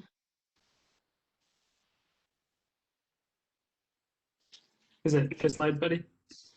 Yes, and I think we've already finished the first one. Mm-hmm. I feel like we talked about this. What sort of relief on this? Yeah, so you can skip. We've already handled all this one. Next slide. Creating lower costs is the other way of getting after this. Why? For those that don't own cars, but even if you own a car, you have relatives, friends, other people, as well as workers in your buildings and other things you care about controlling costs for them. What about two-way tolling, where they charge half of the fee in each direction versus the whole amount? This kind of goes with the variable in that if it's different prices on different days or different times of the day, you could potentially go in at one fee and come out at another. And how do you take advantage of the lowest rates possible? Two-way may give you more flexibility to do that. Right.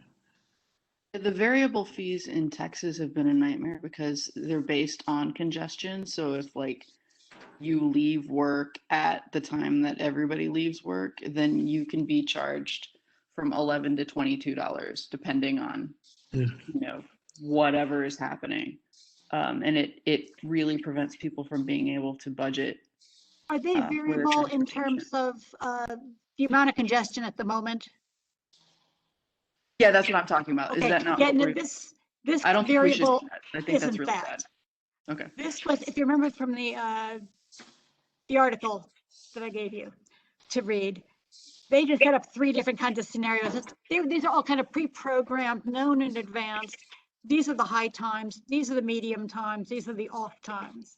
Right. And they showed 3 different scenarios that we don't know what the group's going to do. What would you like to advocate for? I'm not sure how I'm sorry, Betty. I'm not sure how I feel about the half fee in each direction or the whole amount, but the thing is, most people, the only thing I'll say is most people don't have the luxury to decide when they're going to work, when they're leaving work, you know, and so the fact that like a lot of people are saying, well, they could alter the times and this and that, that's a luxury that would be wonderful to have, but I would think that most people, don't have that luxury because most people are not the boss.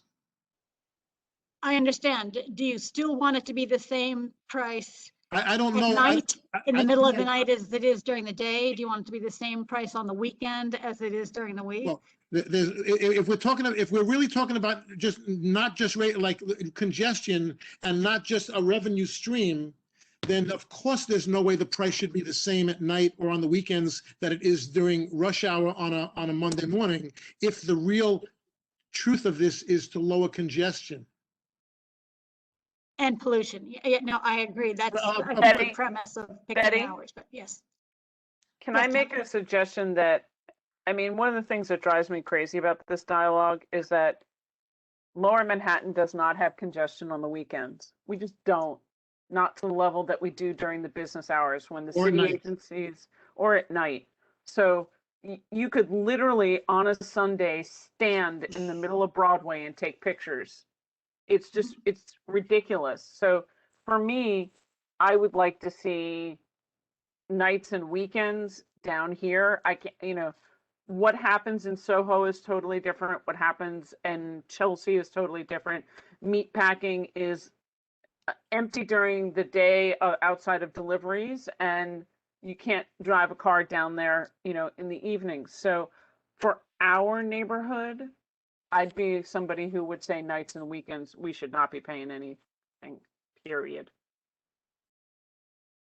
Totally agree with Tammy. And I think that is one that is more specific to our district Right. rather than to just Lower Manhattan or to New York City. Right. For example, Chinatown is super busy, on the weekends. That may be when they do some of the most of their business, so that may be maybe they need different times where they would ask for something like this.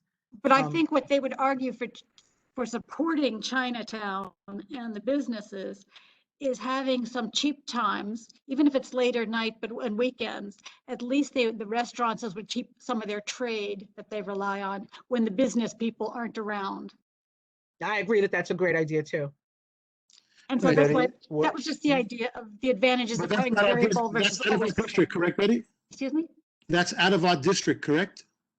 Most of Chinatown is Correct, outside of the yeah. district. Yeah. So then I would agree with, like I said, where I disagreed with Tammy before about just using the whole congestion zone for exemptions, I agree with Tammy about this specific situation about putting it for our CB1. So Yeah, we want my to point is, we want to invite traffic into CB1 when it's dead, so that we would get more traffic into the restaurants. Is that what we're trying to say here? No, suppliers delivering goods. visitors coming to visit you or Yeah, you going visitors out. coming. Yeah. I just, But, this neighborhood to Amy is generally point of, like quiet nights and weekends. Actually, Say, Mimi, let people move then and give a way to find a break for the residents to travel at a lower cost. And that would be nice with the deliveries at night. That's a really good point. it could be a plus plus. If everybody remembers the reason why we are having such a hellish time in trying to recover, and the reason why most of the restaurants closed, is because they couldn't subsist without the business operating here. Right, most of them, a lot of them in Fidei or the Civic Center area around Chambers, around City Hall, most of those restaurants didn't have a strong enough residential base to support them, and they lived off the daytime business. So if this drives a different level of consumers down here on the weekends or at nights, it may also help rebound the economy and rebalance some of the options in the neighborhood, as well as deliveries in an evening, just to kind of. Yeah, let people get out, let people have their relatives visit, have shoppers come in and go to the businesses. I mean, it's just a matter of, that was the whole thought behind when it's really low traffic times. Hey, Nights hey and Betty, weekends. can I jump in really quick? I have Please. to apologize, everyone. I as the host, I have no hand to raise, so there's no way for me to really indicate anything without jumping in. So I'm sorry for being rude. Just a point of information, Betty, the legal framework of the law directs the MTA to raise a certain amount of funds through congestion pricing. So there's a number that they need to hit. $1 And billion. they can adjust the tolling in order to do it. So if they're making too much money, they can ease back. If they're not making enough, they can raise it according to how often their review is. So that being the case, I would just point out that this is literally a zero-sum game. And so if you all are reducing somewhere, it may need to be added on somewhere else. So just keeping that in mind, that it's the jelly donut analogy that that Anthony used to use a lot. So you know, be Unless the government careful on picks up how the much social cutting issue. you do, because you will kind of take that off and then put it someplace else. But Lucian, And then thank- that's where the government comes in and picks up the shortfall. Yes, but that's why I wanted to point out the RPA illustrations, because they show you 3 different ways where they came What up is with this $8 RPA, buddy? billion. The report, the Regional Plan Association, Okay, thank you. there was a little part where they showed you, what if it was level pricing Right. and just one way? What if it was 3 different levels? So what is your feeling? Because I'm confused about that. What is your feelings about one way or both ways? I agree with the promotion of go to 2-way tolling. So if you come in, if you arrive on a Saturday and you leave on a Sunday, you pay lower amounts because you only pay the one direction on each of those days, for instance. Or if you have to come in at rush hour, but you can leave at a low time, that brings down your daily cost as well. So there's not going to be any free times, like even on a weekend or a night, where there would be the congestion pricing would be off? They haven't set them yet, so we don't know. Okay. The illustrations that they worked out in the Separate RPA from what we want for our was- neighborhood. I'm talking, I don't think they're not going to change them by the neighborhood. We can No, I'm advocate for saying our separate neighborhood. from what we're asking for our neighborhood, and the general congestion pricing just for the whole city, for everybody, there won't be any free times like nights or weekends or any time. I'm just curious. We don't know. And Tammy, I Okay. was saying that you'd like to advocate for free. I would at like, sometimes. listen, if they're putting up those transponders, Gantries. if they're putting up the transponder trees, they can figure out by zone within the zone.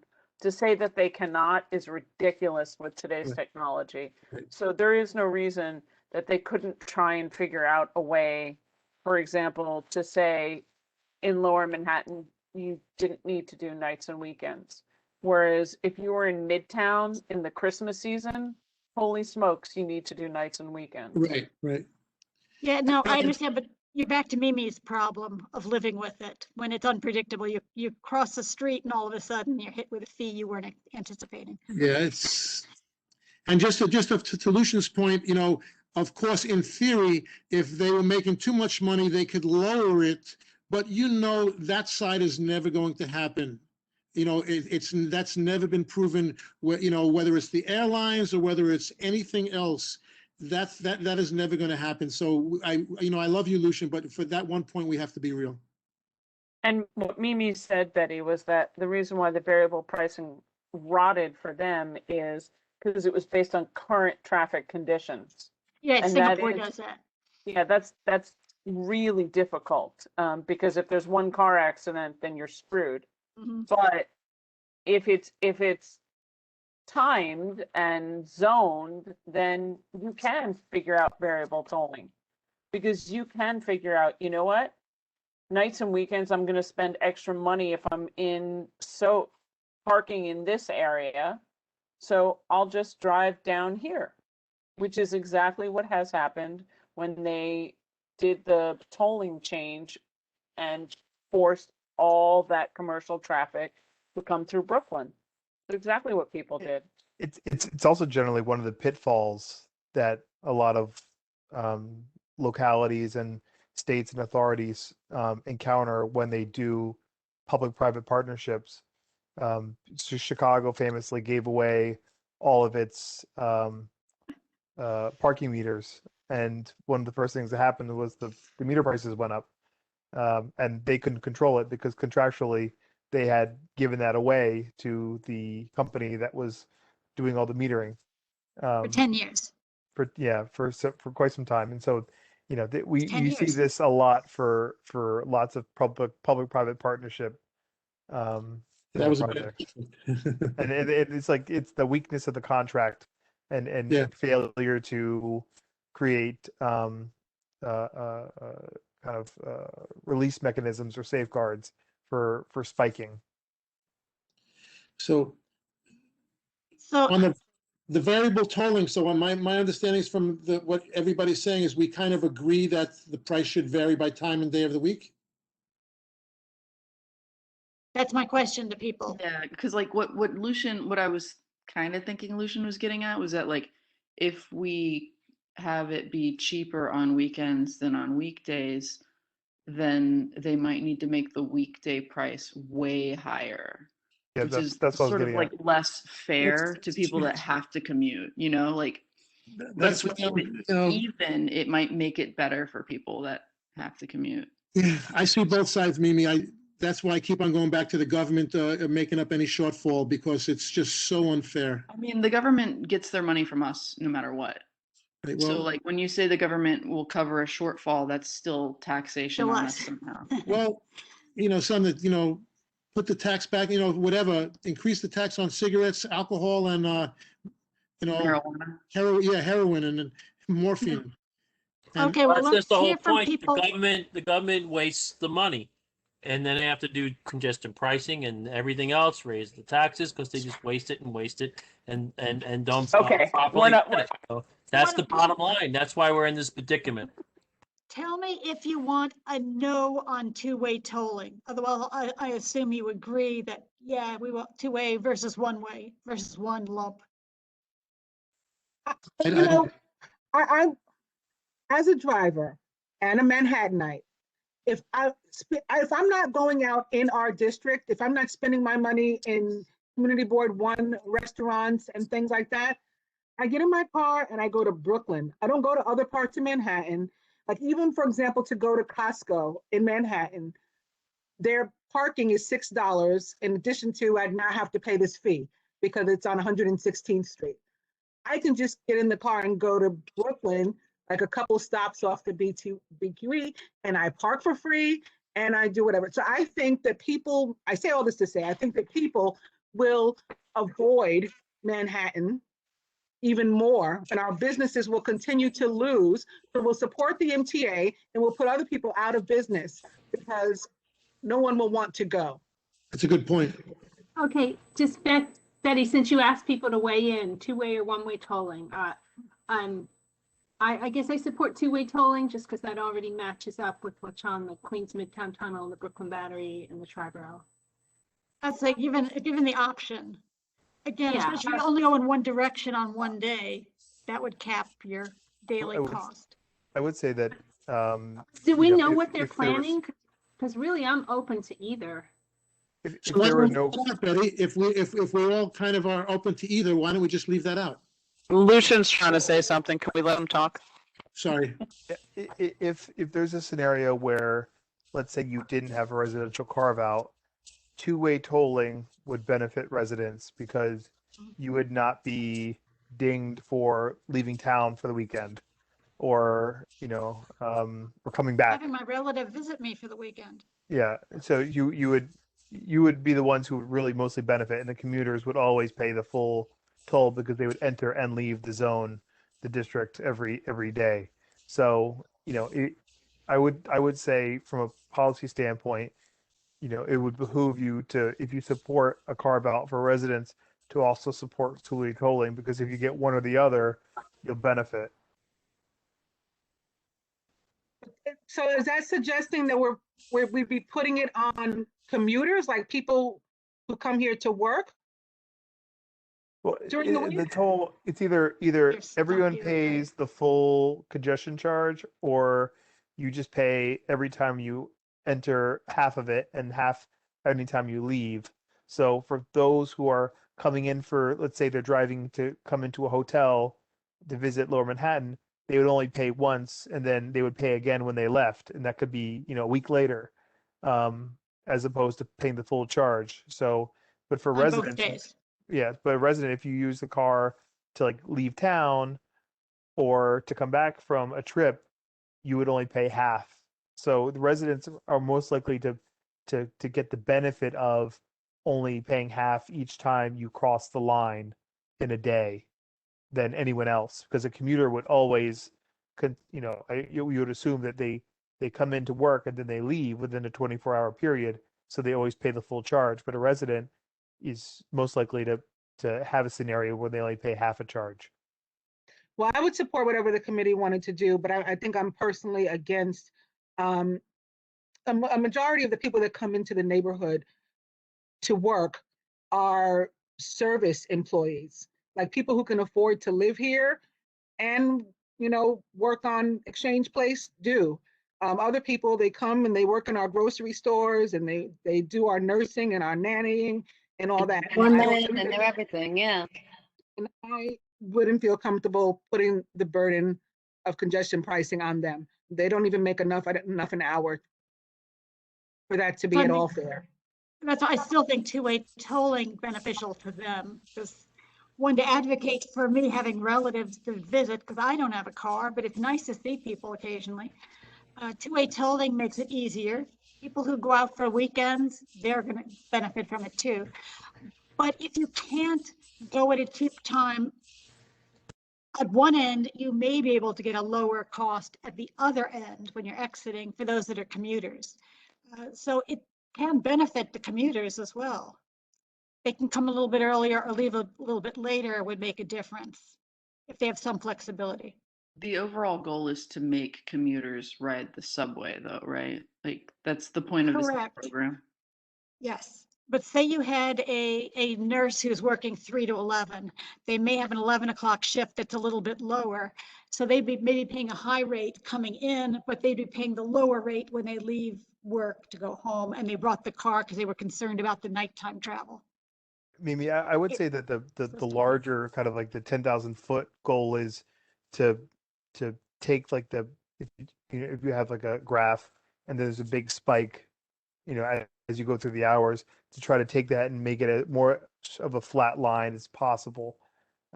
Because currently you would build a road to accommodate the biggest peak in volume that you're expecting. But the roads in Lower Manhattan can't accept that peak, and so you lose service.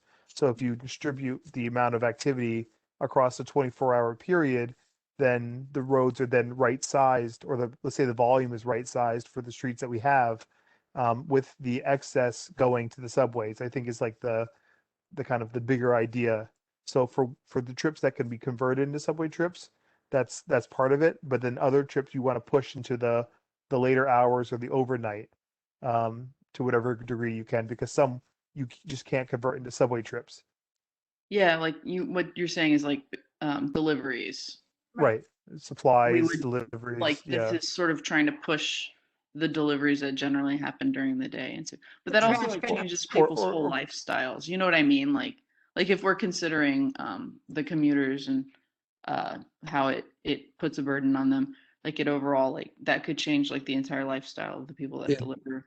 Betty, I truly think there's no way we can answer some of these things. Well, you can say variable or not variable, two-way or one-way. No, but there's so many points on both sides that are so valid that, Actually, there's no advantage to doing all one way. I mean, what's the advantage of having it one way? I'm willing to go along with whatever you guys say on this one, but I see valid points on every way. Even though, like I said, I'm against it in principle, but once we're getting to the nitty gritty, there's so many variables and so many exceptions that could come up that I'm at a loss. So whatever you guys say on this one, I'm okay. I'm ready to go onto the bridge and tunnel. Well, and the other option is to not opine on it at all. I'm just saying, like when you live in Queens, for example, and you work in Manhattan, which a lot of people do, this is a normal commute. If you don't drive, then you're taking the train and buses usually, and maybe a dollar van. I mean, this is the reality of a lot of people. We might not see it in Lower Manhattan or know about it, but this is the reality in New York City. I did this for decades, yes. Okay, yeah, I did as well. So you're taking multiple, you're in a multi-fare zone. So a lot of people for that reason do take a car if they can afford to have a car. And then you're in a position where you're not making enough money per year for it to make sense. So, similar to what our teachers go through. And, I think it's unfair for them to even like make this our burden to decide who gets the burden, to be honest with you. So if you agree to not opine on this? For myself, I want to say for both variable tolling and two-way tolling, I'm comfortable not opining because I don't have a strong opinion either way on either of those two. I actually agree with Detta on that. Yeah, I feel like that's three because Mariama was the same too. Yeah. And me too. Okay. Mhm. Anybody feel strongly about opining? Then I would say, well, let's give that a pass. Although I do, but I'm going to keep my mouth shut because it should be the committee. yes, it's merely not influencing in any way. What about giving a credit for bridge or tunnel tolls? And I think this is the last thing. Wasn't that built in already that if you have to pay for the bridge and tunnel, you don't get charged congestion? Not if you live in New York City. Really? Yeah, it's not built into the law, but well, then I would say there yes. was speculation that what the governors were agreeing amongst themselves was an unknown, so we don't know. Well, I mean, yeah, if you have to pay what's it, $16 to go to the over the bridge or the Lincoln Tunnel or the Holland Tunnel, I mean, I would be in favor of having an exemption for that, just as we did before with the taxis. I mean, to have to pay like $15, $16 and then to be charged a congestion. I mean, I think that's really skinning the cat a little too much.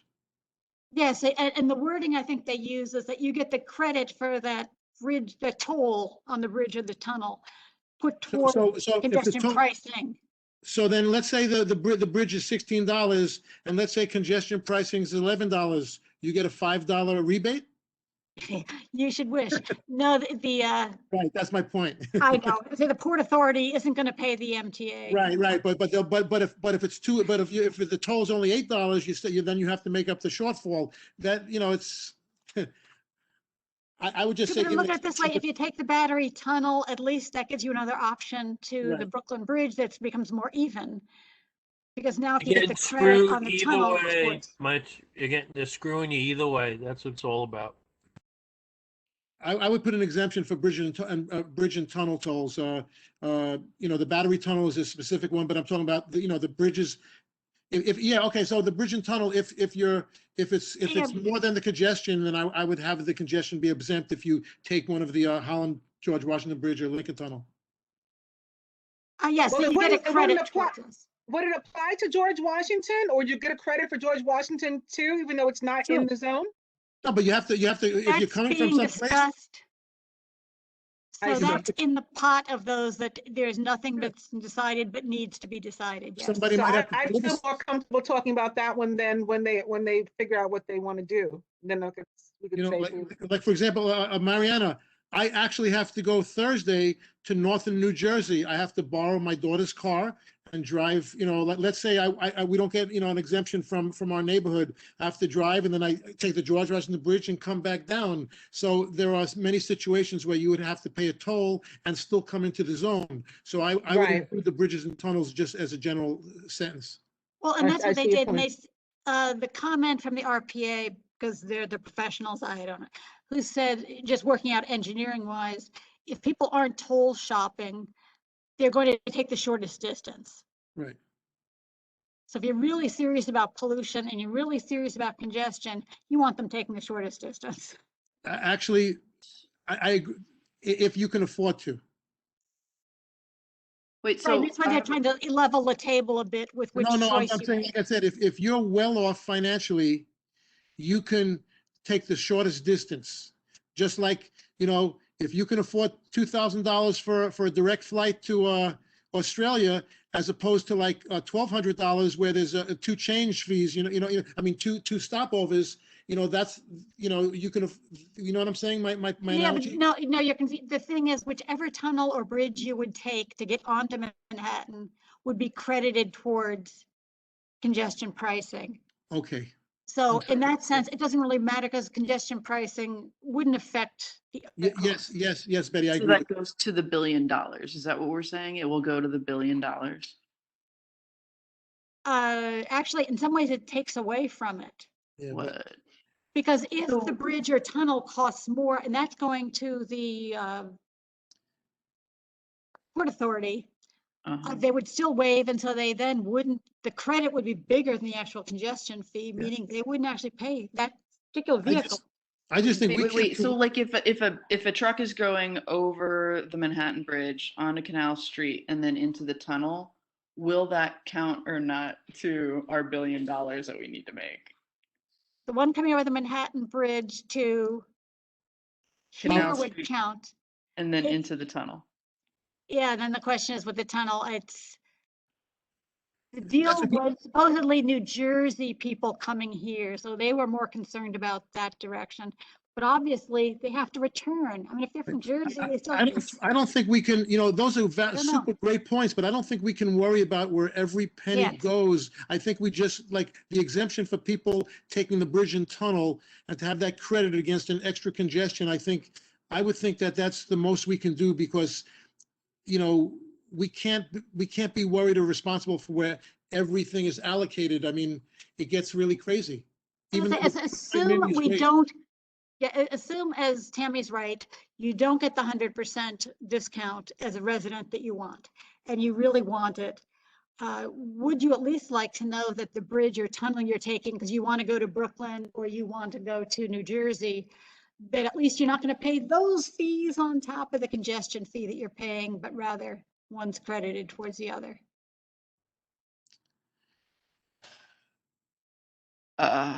Wait, are these trucks, like, hold on, are the trucks going to get charged as much as passenger vehicles? No, the numbers that I've seen, so again, I don't know how official all of it is, are about double what cars pay. They're like $24, $25, so it's about double. Okay, and will motorcycles? So don't compare cars and trucks. So is it like an axle, because will it be cheaper for motorcycles? Will that matter? That is undecided as well, and that's another point. Okay, cool. Sorry, I know I'm kind of changing subject. No, I was just thinking about the bridge. But Mimi, it's actually a point that has to be considered because with the rise of everything that's going on, are motorcycles exempt? Are they not exempt? Right? Yeah, I would ride my bike more my motorcycle more if it was exempt over my car. It's an unknown right now. It's unknown. Would Revel scooters be exempt? Whoa, how would they be charged? Would they be charged kind of like the taxis or not? Well, Revels are a little bit different in that one, they wouldn't be crossing bridges or tunnels. Right. Rule that out. So they're all going to be intra Manhattan. Are they exempt though? No, that's an unknown. Yeah. And again, those can be opined on very specifically. So let's deal with the bridge and tunnel, and then we'll deal with Revel and mopeds and motorcycles. And just so everybody knows, it's Betty, how many, between you, Lucian, and Michael, how many more slides do you have? I hope this is the last one, but Michael would have to look because I can't. I'm doing a time check. It's 9:54. That is the last one. And thank you. People can make a decision about. You're so welcome. Credit. At least the bridge and tunnel, since you've talked about it, is there a decision here or no, there isn't? Let's just not talk about it anymore. I don't know anymore. I think there should be a credit, but that's I think all. we're fried. I think we can take up That's all fine. of this in another topic if we needed to.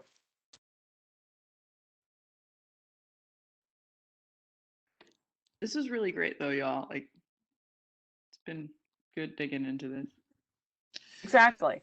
I'm so proud of this committee, and I thank Charles for hanging in there with us because I know we're a tough crowd, but this is work that has to be done, people. I'd like to give Mimi a carve out specifically for one motorcycle. Same. Have to have sweet stickers though. I'm biased. I'll admit that. No. Okay, so since we haven't voted on anything, well, I'll talk to Tammy. We can take this offline with you want to go to executive to try to finish it up, or do you want to go to leave it till next month, or? Okay. Okay. Say wait till next month. We're the subject matter experts. We'll start over again in executive. That's my opinion. No offense. No, I think you're correct. And Betty, are we going to include like the opinion that I think Mimi and Justine mentioned in the beginning, as far as like, while we know it's the law, like just, putting like our preference and then all this other stuff, like just kind of notating, mentioning that for the record on top? If Tammy is willing to wait until next month, we can do a lot of that because I can work on putting a lot of this on paper, well, on slides. Okay, Betty, thank you. We see the verbiage we've already discussed, and I'm fine with that because the committee did all the work tonight, and that's fantastic. It should make it easier. I do think I would like you to create a sort of a summary document that you can share, because people in the full board need to not rehash what we've done tonight. It's been a long night. If they've got questions, they should read the summaries, see the slides that were created, and show up next month to your committee, because I do not want to have this renegotiated and re-explained through the full board meeting. For goodness sakes, it's already been 2 hours tonight. And I've been at this desk for hours today, just saying, so. Trust me. Yeah. I can see it. Go get on your yes, bicycle, think about Tommy. these last few points by all means during the next month, and your decision may be, I don't want to opine on it. I think we shouldn't opine on it. Which seems to be we're standing on two-way tolling and variable tolling. But Yeah, we'll I'm cool take with off that. and finish up. Bridge credit, like if we don't want to opine on that, I'm good with that. I don't know how anybody else feels though. I feel the same way. Same. Well, you guys can mark up the draft resolution that Betty comes back with next month. So if you feel differently, if you slept on it for a month, you can certainly reinsert some wording in it later on. Yeah, we'll try to get to in advance even. How's that? Can we get the bullet point draft summary before any drafts, resolutions are written? Please. I don't want to fight uphill battle. That's Mark. If you were paying attention to what I just said, not 3 minutes ago, is that all the slides are going to go to the full board. The summary notes of today are going to go to the full board for people to review. And if you have questions, you show back up at transportation, because that's where the work will be done for a resolution to be done next month. So we create the resolution at the board based on the summary at the committee. What committee? The resolution is done at committee based on the summary notes that were done here. Okay, so we created that committee. Thank you. Yeah, no, it's more getting them up to speed a little bit, Mark, so that they're not left in such a hole at the end when we do complete this. Okay. Okay, we'll work on High this. five, and everybody. thank High you. five. Okay. Hey, Betty, how about I propose a toll in and out of Battery Park City? Thousands of dollars too, yeah. That's good night. It's okay. I never leave my house these days anyway. I'm stuck in this big box on Okay. meetings. Thank you. Take care. Everybody. All right, bye Bye, everybody. everyone. Have a great day. Thanks, everybody. you. Bye. You guys are awesome. Bye.